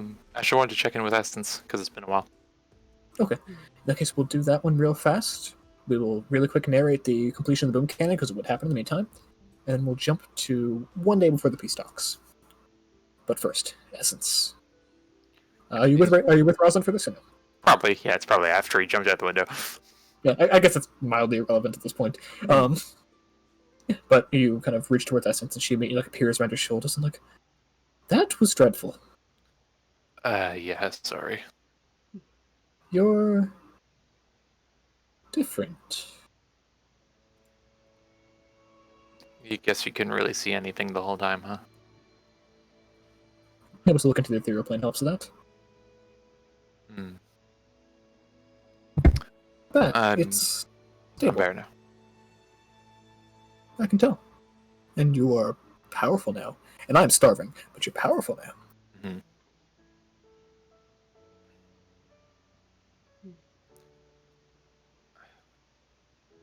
Any thanks for a second. Just Fane said we need like fish, right? I think so. You're the one who spoke to him, but yeah. Sorry, he's saying to Rosalind. Fish, Oh, okay. nuts. I think they listed a couple other things, but that's the easiest. We don't have anything in the next few hours, right? I don't think so. Essence, you're gonna have to trust me on this. He Well, turns Essence into a fishing rod. Alright, yeah, she turns into a fishing rod and still around your shoulders like, that's a weird one. What is it? What you use to hook enemies? Fish. Looks kind of... Oh. What kind of fish are you fighting? We're gonna go find out. Probably big ones. Oh, I'm okay with that. Can I eat the souls? That's the idea. Excellent.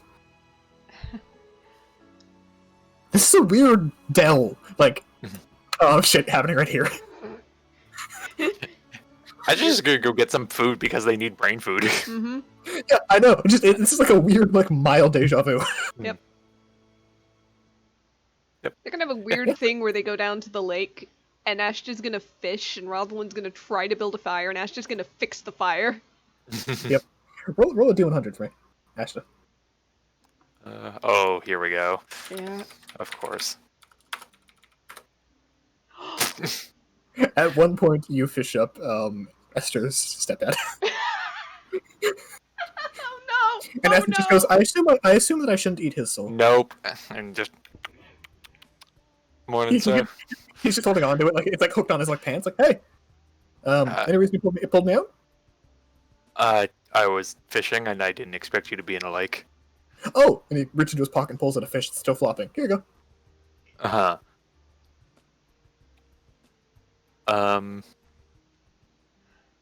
Well, Have you bye. spoken He jumps to off. Esther? Well, He just dives it back to the lake. Well, at least Esther knows where to find him. Fane up Just- to Esther. Yep. Your stepfather's in the lake if you wanted to talk to him. Oh, thank you. I'll get to him in a little bit. I'm busy electrocuting someone. You want to provide more context there? Apparently Tin can't take lightning damage. And apparently I can make a sinkhole, so we're experimenting. You're not in the Oh. garden, are you? No, I made sure. All I made right, sure. then. Hold on. I would never damage one. Esther just like closes his eyes and focus. I can feel the weird plane stuff over there. Yeah, they're far enough away. You just hear maniacal laughter through the pain. So, cutting to that, to probably later in the day, Furvis, you're taking your time and you're double checking, triple checking with the dwarves as you put together the last strap, the boom cannon. You are muted, John, if you'd like, but Yep. and you put together the strap, and there's nothing happens right away, but you don't know of anything else that needs working on. It looks done. We're at about 100 hours. You're at 100 hours. We're at 100 hours. Alright, it looks done. Looks like it, but at the moment it just looks kind of like a strap and like a different, like a harness almost. There's no magic to it. It's just mechanical. He's gonna affix it to the boom cannon. If you do so, and it slots in perfectly. Seems to have been milled down precisely. Well, he's gonna go to the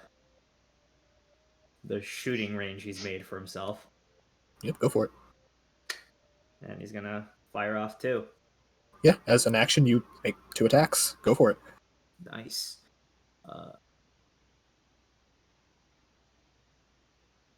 Yeah. They fire off with no issue and without the kind of necessary bracing and getting ready that you had before.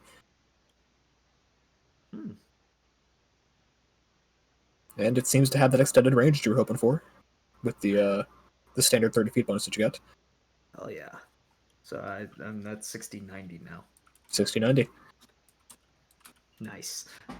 So the boom cannon is complete. With that, I believe wanted to. Oh, go ahead. Yeah, and there was the option of like doing a sharpshooter style thing with a misfire score, right? Yes. Which, if you do want to work on that, we can talk about the mechanics of that outside the game. Yeah, we'll do that. All right. But as you kind of get slapped on the back by one of the dwarves that kind of look at you with this small tears in their eyes and just like, it's done. It is done. Can I play with it? You can have. What? We can have a couple go. Like six dwarves woot, and then immediately they grab for you and start fucking around with it. Yeah. It takes a beating and it doesn't break under the grip. So, Fine piece of engineering here, boys. oh, they're so lost in the absolute like ecstasy of this being complete and functional. So, we will cut to whichever of the days when the 4 days. I believe Esther will go up to Rosalind, right? Mhm. Yep. Yep. So find Rosalind in the garden, anywhere really. Mhm. I don't know where she'd be. Yeah, Garden's might be fine. the next. Might be the next day or something. Yeah. Yeah. Sometimes in the next 4 days. Hi. Hello. I wanted to ask how you were doing. In general or anything specific? In general, I know a lot's happened the last few days. Is there anything I can help you with? Well, if you'd like to help me pull these weeds, I'd love to. come on. But no, everything's been fine. We've gotten a little bit more used to the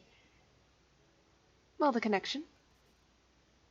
It's actually been fairly useful in certain situations.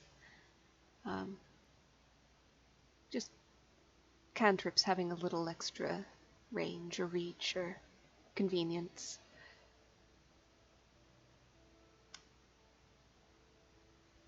Is it nice? Startling sometimes when you aren't expecting it. As I said, we're getting used to it. I'm not sure we're quite there yet. You know, it's funny. I heard stories when I was a kid about things like this, and I never thought that they were real. I read stories all throughout my adolescence about things like this and never thought they were real. I still can't believe it. You defied the odds of the cosmos. To be fair, I think that the two of us at least had a bit of a leg up. I was quite literally made to aid him. Perhaps this wasn't the intent or the expected end, but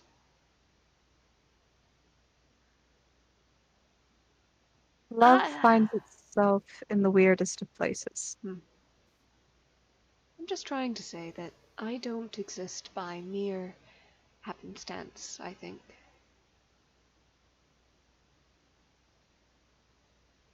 None of us do, I don't believe. I mean, apparently this was, and she kind of gestures to herself, just supposed to take place over 1,000 years. But they took pity on me and my short lifespan and decided to accelerate. No one is made by chance. We're all a design of something greater. The fact, though, that you took your own bull by the horns, you amaze me in every sense of the word.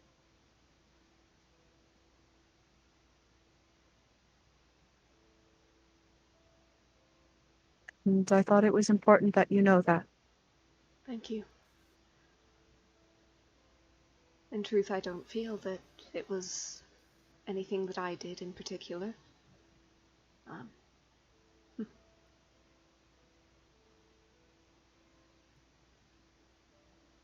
You might not, but I'm sure the universe doesn't see it that way. well, apparently somebody disagreed.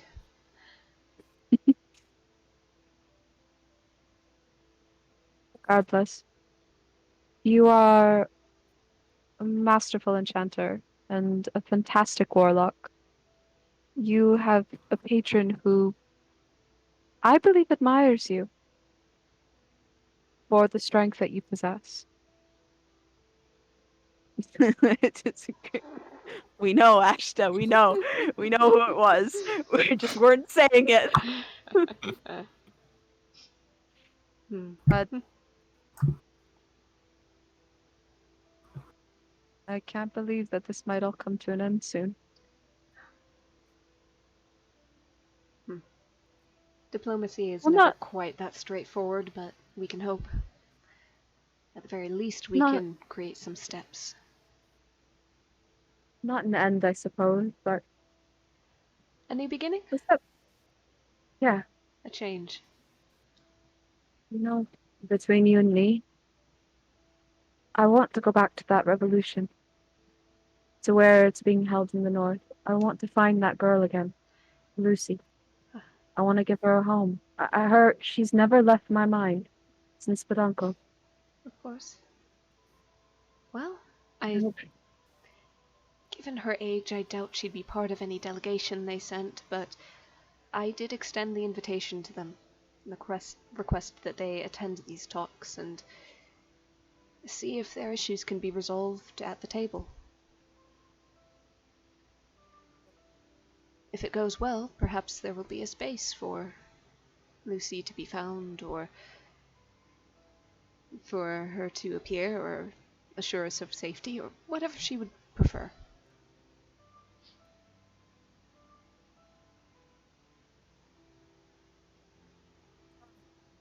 You're a little quiet, I can't... Oh, sorry. It's odd, you know. It feels almost as if the earth is changing. That's the only way I can describe it. Ashta would probably be better at this, but it's like the ground beneath my feet is shifting in a different direction. Does that make any sort of sense? Probably not. I can imagine it, even if I can't feel it. I'll just say that we'll simply have to hope and do our best to make sure that direction is a good one. Did Ashta ever mention an island when he was gone with Bo? An island. Out of character, I swear I remember them washing up on a shore when that god thing clapped them together, but Yep, in absolutely. character, I don't remember if that was said outright or if it was just part of, like, narration explanation that we heard. Up to you, Ashton, if you would have brought it up. I don't know if he did or not. That's why I was He asking. I didn't know. probably gave at least a rough recap of things that happened. Okay. Like, I Alright, figured he would have told Rosalind maybe more of it, kind of idea. It's possible. I don't know. I would say like between that and also just general Fane update stuff, Rosalind could probably know that. Mm. Close her eyes, Personally. think for a moment, and go, I believe he mentioned something. At least there was a shore. I don't recall if he knew for certain it was an island or not. But yes, there was land in the middle of the sea. I think it's a halfway point between life and death, in a sense. It's like a road stop. I think it's a place where things still tethered to this series of planes can go before they pass to the other side. Well, symbolically, I suppose that would make sense. The astral sea being ever shifting, and a spot of land upon it being a last point of solidarity and, well, tetheredness. It's beautiful there. At least I know that when this is all over, I'll be somewhere peaceful. You know, I actually don't know where I'll be. But that's all right. Wherever you'll be, I don't think you'll be alone. No, that was insured.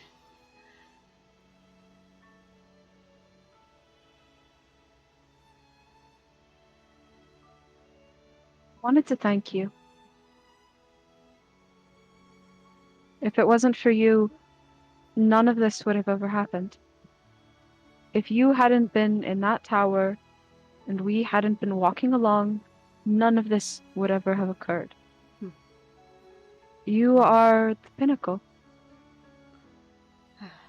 So I'm sure you would have been there to rescue the others, but I certainly wouldn't be part of all this. it wouldn't be the same. You know something funny? You... What? The only reason I was anywhere near that tower and got chased into it was because I decided that I really wanted to pick some roses for the table. And that was the best place to find them.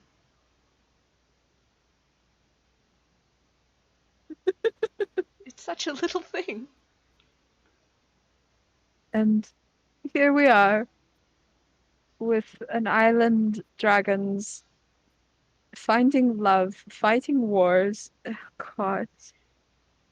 And growing roses of my own, and she just looks around at the garden and gestures towards some of the bushes at the edges. Speaking of which, would you like help with that? I'm trying not to feed too much magic into it, if that's what you're implying, but yes, the tending is another thing entirely. Oh, the potential, the energy. You know what? Let's just experiment on one. Just one. Just a little. One rose bush. Take the one in the corner where it has a little more room. And as you do so and tap into the energy, I assume you cast a plant growth on it right after? Just a little. Alright. I'll spread the plant growth out a little bit around the area, but yeah. Okay. Yeah, you're talented enough you can shape that. It immediately blooms into this towering stalk that looks very similar to one of the roses from the Roselian forest.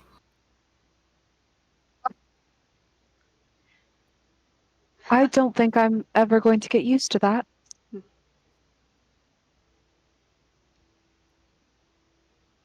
There'll be time. Alright. And as that wraps up, we'll skip just a little bit of things. I'll say that next session, I'm going to ask that second conversation you had, Esther, as well as the conversation with Lord of the Mind. Yeah, that's what I needed to do. We'll put those in the next session. Sick. We'll say it happens the night after, the night before. Woo. Peace talks. Or about mechanic stuff and what gets done in timeline in between, because at the moment, that's not relevant. In the morning of the day before the peace talks, you each get a message from Issa. It says, hey, it's not a red alert, but it does need your attention. Oh no. You have an emissary from Zodiacs. He says he wants to talk. He said he's met you guys before. His name's Leo. Okay, I thought you were gonna say Libra. No. Do you mind, he said it's something that concerns you all directly, if you could just meet him quickly. He said it'd be quick. Fine. Of course, we'll Okay. come to meet him. We'll go. Yep. Yeah, all the dignitaries and politicians here, I don't think they'd be very happy with me letting him into the castle. Can you meet him outside? Sure. He's gonna stop making breakfast and start going right away. Mm-hmm. As she gets up from the table. Good. I need something to protect against. It's been too long. Yeah. And as you guys kind of gather and make your way out there, okay, bit of a united force. And make your way to Leo. He's very calmly he's seemingly set up a small stool and there's a small campfire going with a pot of tea boiling. And then nods to each morning. Hey. Been waiting here since before sunrise. I didn't want to wake you guys up. I need to. I'm here with a message, and I need you guys to listen to it. It's not anything either of us are happy about, but I think it's necessary. Okay, go for it.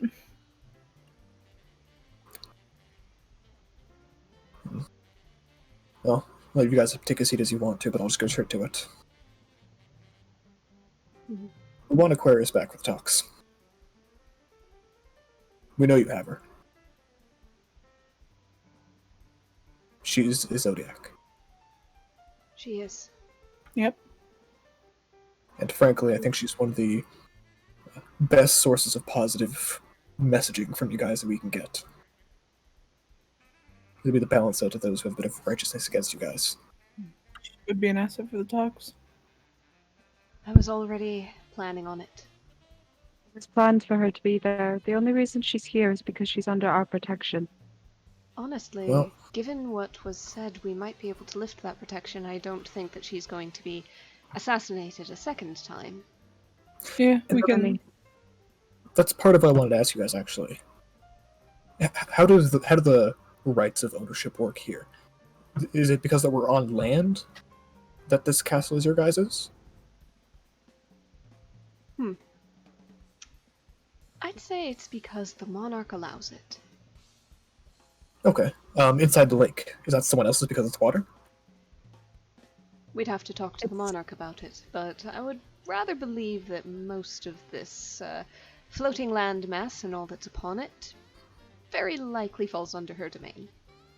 Is the We're lake not the in- final word on it, so don't try to legalese your way around it from what No, we no, say. nothing about that. It's different here. I don't know who I should be, whose laws I should follow.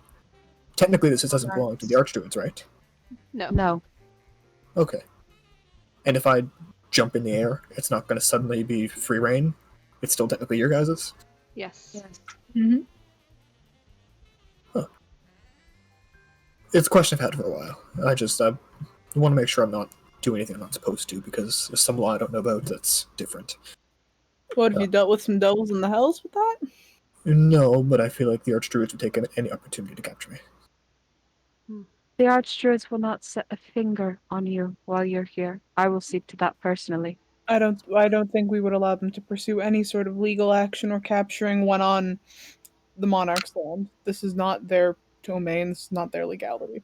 Just like you're not gonna get around with anything through words, they're not either. It's the intent, and it's the will of the monarch. And past that, it's whatever we damn well say. Alright, and no one's going to just go and... am I allowed to, when I go to leave, I can use magic to leave, right? I can open a portal and leave myself and close the portal behind me? As long as you it close closes. the portal. It's only polite. Okay. And it's not going to affect the area. Of course. And you guys are... once I step off your land into the portal, I'm not suddenly in free range to be attacked or something, right? I need to No. be... I don't trust these Archdruids. That's Not- understandable. There's an amount we can't guarantee. We can't say there's not going to be someone when you get home. We can't say there's not going to be someone there and here and there and everywhere. Oh no, of course, that's our responsibility. I just But want to make sure that because the portal's open, I'm not going to have like some sort of weird crossroads. But we'll be damn well no one's waiting outside our doors. Okay. Yeah, of course. Ares basically wanted me to start with either give us Aquarius, so we're not going to come to the peace talks, but I figured that was a bit undiplomatic. But we want her tonight so we can update her on what's going on. Keep her current. Of course. In that case, I thought that she was able to communicate with some of you. She had been. To a limited degree. It's a few castings of a spell per day. But she course. doesn't like interacting with most of us. In all honesty, I was rather hoping to have all of the delegates on the castle before the peace talks officially began, so that they would have a little bit of time to familiarize themselves with their quarters, with the grounds, have any discussions they would need to with one another. Aquarius will be there with you. Can I take her back tonight? I can't stay on your island. If I could take her back right now, it'd be ideal. It's If you can guarantee for us that she will not come to any harm, and that she will not suffer any ill effects for being here with us for so long. I can promise what I know, and I promise what I know, that there's nothing illicit going on. In that If- case, Are you confident in what you know? Best I can do. Even if I was confident, it wouldn't really mean much if I don't know anything, would it? Would you bet her life on it? Would I bet her life? Yeah. You're Okay. on. I don't bet my life. It's Good. not my If bet. okay, if anything does happen to Aquarius, you bring her corpse tomorrow, and we bring her back. Easy as that. Just a quick faint over. That's not as easy as that. We knew that from last time. Yeah, he kind of These- shakes his head, and that's not something I can promise. Mm. There's a whole lot with the corpse of Zodiacs. regardless, Part of why I wanted When to sh- ask. when she enters into your care, the contract with us will technically be broken. Well, Alright. let's leave it up to her then. In that case, allow me to go discuss with her real quick. And despite the fact that Esther has the pot, Esther is going to go back into the castle and then Of open the course. pot. Absolutely. Are you going to open a pot or are you going to jump in? She's gonna go into the dungeons, open up the pot, and kind of walk in. Could another of the party go with, just to make sure, like outside the pot? Can I just... Ask- Asha wants to stay by the Zodiac on base. I want to Fair bring enough. up that in the course of preparing for these peace talks, Rosalind was going in and talking with Aquarius kind of behind the scenes. Because Oh, yeah, of Then course. Rosalind is coming honestly- with me. yeah. Especially because they can share sensations. So, And we can get to each other real quick. Oh yeah. Yep. So, as you guys kind of step into the pot and into the little demi plane that exists within, Aquarius kind of looks up and very happy to see you guys. And just, hey, how you been? I'm doing well. There's There's somebody been a here. development. It's You're being time for you to face the music, eh? you're being asked to return. Alright. Who's supposed to bring me? You guys drop me off, or what's going on? Leo would like to bring you. Not the worst option, but not the best. I'll take it. We did specify that it was up to you in the end. I believe that he mentioned Ares' line was return Aquarius or they won't attend. However, Leo felt that could be softened. Yes, that sounds about right. Seems like a bit of a hard ass if you ask me, but Ares. That's okay. I did assure It's, him that you would be attending regardless, but it's up to you.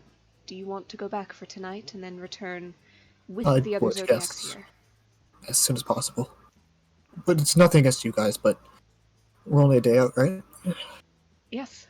And I imagine Junior would like to get back as well. And I need to make sure everyone's okay. I need to see Libra. Oh, I'm sorry. I Very need true. to see him. Can I put Don't- Don't be sorry. You're okay. Can I put a question on the other side just because it might affect what they're going to say? Yep. Ash just gonna look over to Leo. What's the status of Libra? Say again? What's the status of Libra? Still in control. He's pretty much the only person that couldn't be usurped by Ares, even if he tried. Can you bring Aquarius? That's where I was planning to actually. Hallsville, Libra. It's kind of her home, not really, but like sort of. It's where she's most comfortable, at least. It's the best. And we do have some legalese we have to work through. I at least have. There's at least the potential of goodwill there. Ash just gonna throw an insight just to see if he's being all serious here with everything. He's going to drop an assist with that. Yeah, go for it. Hit up the advantage. Mhm. 20. Alright. Yeah, far as you can tell, he's been evasive, but in a diplomatic manner. Hmm. As far as you can tell. Yeah. He's never been straightforward, and in every conversation you've ever even seen him participate in, this is no different. So there'll be a quick feint over. He plans on bringing her to Libra. alright. I'll just relay that to Aquarius. Oh, that's fantastic. Apparently, there's some legalese to go through. Relay that as well. And then, Oh yeah, I remember there's some. I'm not really great with the laws as much as they've ever tried. I think there's something with prisoners of war. will you be alright? Yes, I think so. Or at the very least, I'll be home. I suppose so. It's the best place I could be, I think, in Libra's court. Protection of the law and all that. Speaking of a little bit of that, not quite the same, but I believe you've gotten fairly attached to Oiri there. The Yeah. little hip girl. Yeah, I think I have, but Would he be happier with you?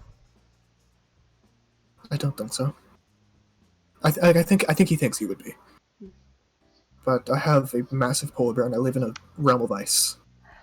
There is It's that not worry. suitable. Ah.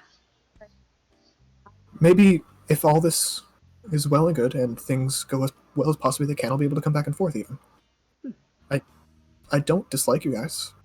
Personally, I like the idea of us hosting diplomats and dignitaries and emissaries back and forth. Personally, I would love for you to come visit again. Yeah, as soon as things are settled enough that I can, I would love to. If you'd like, I can take care of Oirig until you can see him again.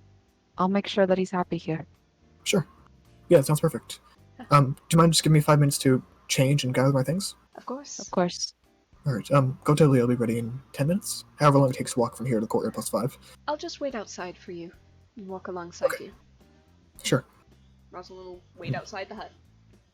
Before Esther leaves, she's gonna kind of go up and pull Aquarius into a hug and just, please be safe. Like I said, protection of the law. Libra. If anyone can do anything to stop anything that's going to happen, it's Libra. I know, but I still worry. Yeah. Just Hey, maybe tell Leo to. He mentioned something about locking a portal behind him once. It lets no one pass through, but it lets people watch through, so you guys can watch what happens, so you know what's going on. I know he can do it stealthily. I'll ask him. Yeah, please do. Hello. There's a ping of a feint over Astra could right now. Esther will faint it over to Ashta and just, I'll wait outside, and she'll go and sit outside with Rosalind. Yeah, and I see me ping over to Ashta. That was sent to Ashta right away. Perfect. Astra looks and just, what do you know about locking a portal behind you with a glass door? Oh, I'm pretty good at it. It's one of the. I feel like I'm okay with mentioning it now. It's one of the ways I used to spy on you guys. Fucker. It's kind of a way to do things. You stick just like a little bit of your hand outside and then cast a scrying spell. There's just a tilt of the neck. No. Like I said, I want things to go well, and I'm more than willing to lock the door behind me. I never got told not to. You guys can at least watch and hear what's going on. I want things to go well too. You're still a bit of a bastard. Can you leave it open enough that we can make sure everything's okay with Aquarius? Yeah, it'll be like a window that you can hear through. You won't be able to step through no matter how good you think your magic is. But, yeah. Nuts. I will say, there's no hiding this from Libra. He'll know, but I don't think he'll stop me.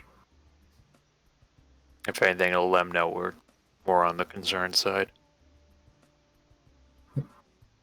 As long as we're not breaking any laws with him doing that. If I am, he'll tell me. But, well, and we'll quick cut to just when it goes in, when she arrives, and she sees Leo, and they kind of nod to each other. They both got like this slightly hidden smile to their face, kind of very pleased to see each other. But they kind of professionally, he bows to you and just, well, I thank you for letting me onto your land. I know I'm supposed to say hello to your monarch or something, but I'll have to do that tomorrow officially. Keep it for the formalities. Yeah, and yeah, I will let you guys watch through. I assume you guys have already said your goodbyes. Most of us have. Astra looks over and it's like, I think all that's left for Aquarius to me is good riddance, right? She kind of smiles and, yeah, good riddance to you too, asshole. See you tomorrow. He's gonna like just do a like 2-finger salute and just go up. Thanks for letting me practice on your dead body and bringing people back to life. Absolutely horrifying. I'll see you tomorrow, you lovely bastard. See you tomorrow. Be safe. She smiles and leans in just enough to give you a quick hug. Esther, and a peck on the cheek as she walks away. And you see Leo kind of put out a hand, a small portal kind of twirls open. And you see Libra's halls. You see Libra sitting at his kind of stance at the podium. The Vati all around him. And they both step through, and Leo casts like a quick finger against the doorway as he walks through. And you watch as it goes slightly darker and not like a huge amount. Less like a portal, more like a spiral door. Garage door. Sorry, not like a garage door. Yeah, you know what I mean. And Libra kind of sits down and looks at Aquarius. Doesn't have a pleased look on his face, but he very rarely makes an expression. He says, "All right, and the court will meet immediately on the status of Zodiac Aquarius." And they go through like the basic legal proceedings. You guys are just kind of watching. You guys do anything in particular in the meantime? Ash just keeping a close eye he can on everything. Yeah, go ahead and roll a perception check. I'll help. Xenia, I was gonna say, anyone helping with that? I'm Oh, helping. I I've got great perception, and I can I read got- lips and everything. I can give you guidance. I got great perception. I'd almost say Xenia maybe could do their own too. Yeah. Because if I already got the advantage and you can guidance yourself on it. I can give Xenia help. Okay. Yeah. Sure. Yeah. Yeah, so two advantage rolls. Go for it. Oh, that wasn't great. All right. So Okay. the position of the portal is kind of 27, perfect. Is kind of maybe about 10 feet behind where you guys stood when giving your remarks to Libra. You notice a lot of the Vati are kind of looking slightly behind the portal. They don't seem to see the portal itself, but they keep glancing up behind whenever something important is mentioned. Mm-hmm. And as the kind of conversation continues, it gets further and further, and eventually Libra, after giving basically the updates on like, yes, this is Aquarius, yes, we know you've died and come back, yes, etc., etc. And Libra kind of pauses and Aquarius, are you aware of the law of returning zodiacs? I believe we covered it once, many years ago. And Aquarius kind of puts her eyebrows together, and you kind of see a confused look on her face for a second. And yeah, something. What was it? Captured zodiac cannot be left behind. They have to return to the elemental planes, right? Maybe his eyebrows kind of come together further and close, my dear. A captured zodiac must return to the elemental planes for judgment and execution. Lonely little buggers. I And tried to what? argue that your sentence has already been performed, that you have died once already, but the law specifically states execution on the elemental planes. And you guys hear as Leo kind of perks up and like, hey, hold on a second, and immediately gets restrained by two Vati.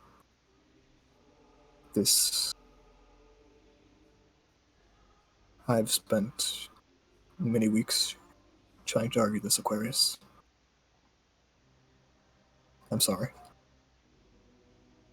Can we try to get through the portal? What are you trying to do? Esther's gonna try to push through the portal. Just physically? Like, what are you doing to do this? Every ounce of magic she has, she wants to concentrate on breaking through the fucking portal. Yeah. Asher looks over it and like seeing Esther going for it. It's just like, look, you're better putting it into me. You can do that potential, right? Grab my hand, and she's gonna grab Ash's hand and use that potential, just write a potential, pour everything she can. She has teleportation. Any teleportation magic she has, she's pushing into Ashta. I've Okay, got- Ashta, what are you doing? I've got demiplane. It's not quite the same, but can I offer the energy of that spell and the planar influence of it? It's an 8th level spell. I got plane. I got plane shift. Yes. I usually have it prepared. We go. Right. Hot. So, Ashta, what are you doing with all this energy? He's gonna go ahead and basically try to Break the lock. meh, yes. He's basically going to try to, with his detect portal, find the smallest little gap where the portal basically where it closed up where Leo's hand is. Okay, go ahead and roll me a perception check with advantage. And it's perception. 20. Also, he does have. I don't know if Yeah. that affects, but It's making it possible. Unfortunately, I don't think with a 20 you don't find a gap at least. Find a weak spot at the very, very least. No, not with a 20. right. Guess I'll have to make one. So, as you're kind of putting this all together and there's frantic casting, you watch as Liba turns and looks at you guys and says, I think I can assume who's on the other end of this. Fuck you. I'm sorry, but it's too late to interfere. If It's you, not. you know he can't hear you at least. Leo would have described this. Mhm. If we still hope for peace, you cannot interfere with our laws. I've tried.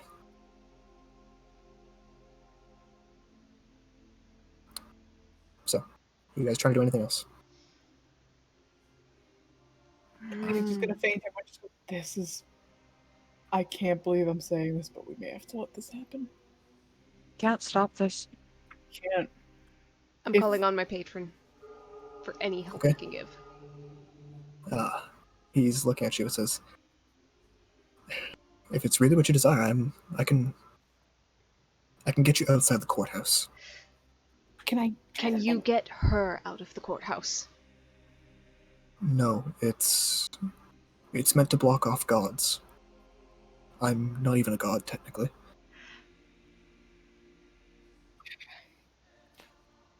Can I try something? What are you trying to do? I want a divine intervention. What are you trying to divine intervention? Just a way that she'll still be alive. Okay, go ahead and make the roll. I'm not gonna look. 44. Fuck.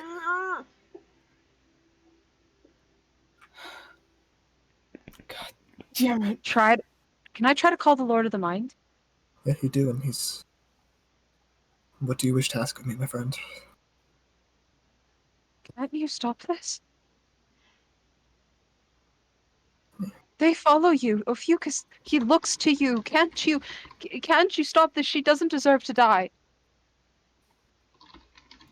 I don't think I can. Can I do? Ophiuchus wants this execution. He ordered it. But he is within his legal rights to do so. This law has been in place since the previous Zodiacs. But he... I can keep her soul, though. I can keep it from being scattered. But I cannot give it back to you. But you could preserve it. Hold it. Make sure that it stayed safe until we can figure out something. I could give her an afterlife, and if you have some way to call her back after something has changed, maybe, but for now the best I can do is a stasis. A freeze on her soul. She remains in... So you can hold on to her soul. To make sure that she's safe in the afterlife until... If there's any way... Freeze her. I cannot promise what that will mean. I do not know what their means of execution are. It is the best I can do. I have a wacky one. Go for it.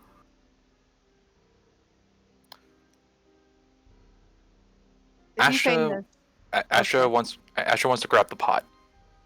Okay. And he just looks down. She has been living here. This is her habitation for a while. And he kind of looks at his hand. Give it back to her. Hold on a second. I wished to protect those around me that I care about. I do care about her. Asha wants to attempt to banish Aquarius to a proper home with his savior. Okay. Roll me a d100. If you get lower than a 5, it'll work. It's a 5% chance. No. On that, can you cast spells through this thing? I can see her. Yeah. Banishment is based on sight. Yeah, that's Starting. what I'm wondering. Like, You get sight- one last. sight within Only one range. person can be one more option. I've got demiplane. You said you could freeze her soul. Do you want to do it? I don't have to do myself. I can link the demiplane to the pot as long as Aquarius can get to the door. And Put the knows door to get right to the door. behind her. No, I'm gonna put it like right next to her. It has to be a flat, solid surface that you can see within range. So like the nearest pillar or something. Alright, are you going to try to attempt that? I would like to try to attempt that. Okay. Asha wants to cast the demi-plane from the orb through Rosalind Before alongside it. before we cast anything, just Mm-hmm, before this goes through, Esther is going to say, the Lord of the Mind can freeze her soul, can put her in a stasis, keep her preserved, and make sure that her essence isn't scattered. And then, if possible, we can bring her back in some way, shape, or form. But he can keep her safe. Her soul he can keep safe. If we go through with this will destroy any chance of peace we have been attempting to create. We have Leo. Sorry, keep going.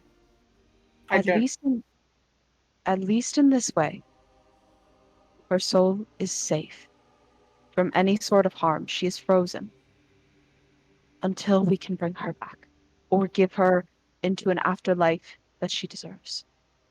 We have Leo and we have Cancer on our side. Even though she'd be a good bet in those peace talks, if we already have 2. We're losing as much chance here losing Aquarius as we are breaking her out. But if we do what we're about to do, we lose any chance with those zodiacs. Single chance if we break their laws.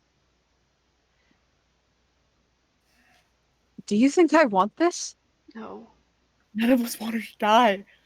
But I care for her more than my heart can say. I don't want this to happen, but at least I can call upon a god to keep her soul together until we can find a way to bring her back. We have to have a As way you to guys are bring her. discussing, you watch as what many of you would recognize as a jinn, a fire genie, steps basically into view of the portal. Taller than any you've even considered, bigger than Libra. You can only see his back as he's walking, muscled and armored. And you see him draw a great sword. And Libra nods his head. Ares, do what you must. Do not make me watch. And Esther is going to ask the Lord of the Mind to preserve her soul. As I said, I'll do as best I can. As best as you can is all I ask. Just please, anything you can do, please. You have my promise. Is anyone doing anything else? is Aquarius on our side or the Plane of Air side? Plane of Air. Never mind then. No. Esther's going to turn away and hide her face in Xenia's chest and just I can't look. I can't. Xenia like takes Esther down, and Xenia just like goes on one knee and just bows their head. Rosalind can't look either. Purvis can't bear to look either. And even though she can't hear us, Xenia's going, "We're sorry. We really are." Bring you back. I promise I'll find a way. I promise. Ashta, what are you doing?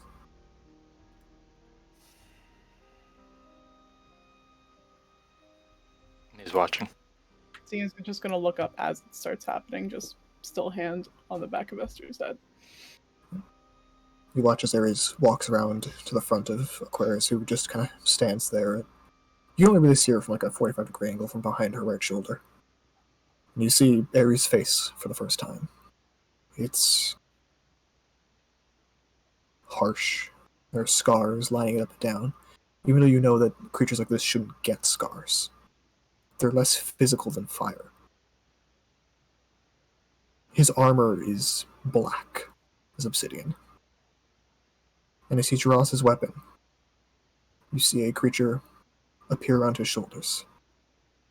A twisting, smiling devil.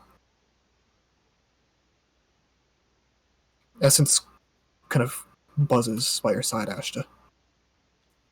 Oh. He's got one of you. He's got worse than me. I am Essence. That's material. He very carefully, with his offhand, just lifts Aquarius' chin. Then with a sneer, just with one swift push, forces it through the center of her throat.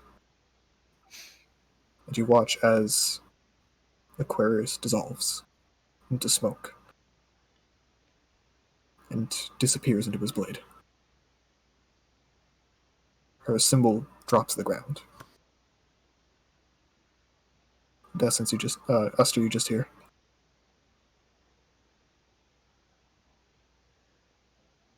I've at least kept her memories. It's a portion of her soul. But it's all I had access to. I'm sorry. That blade has it, doesn't it? Yes. It does. And you watch as Ares just nods, looks at Libra. It's done. 13. And you watch as what you now recognize as Gith appears next to him. And Ares hands him a sword.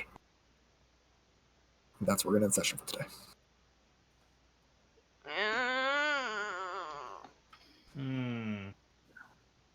We trusted you.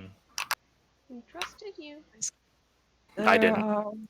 I could not trust him. Leo didn't know. He didn't know. He didn't know. That's like a higher up Zodiac thing of what that law is. Oh no, I didn't trust reality. Simple as that. No. I knew Conrad was going to kill Aquarius the minute we gave her up. Mm. Yeah. Right. So, Anyway. until next time.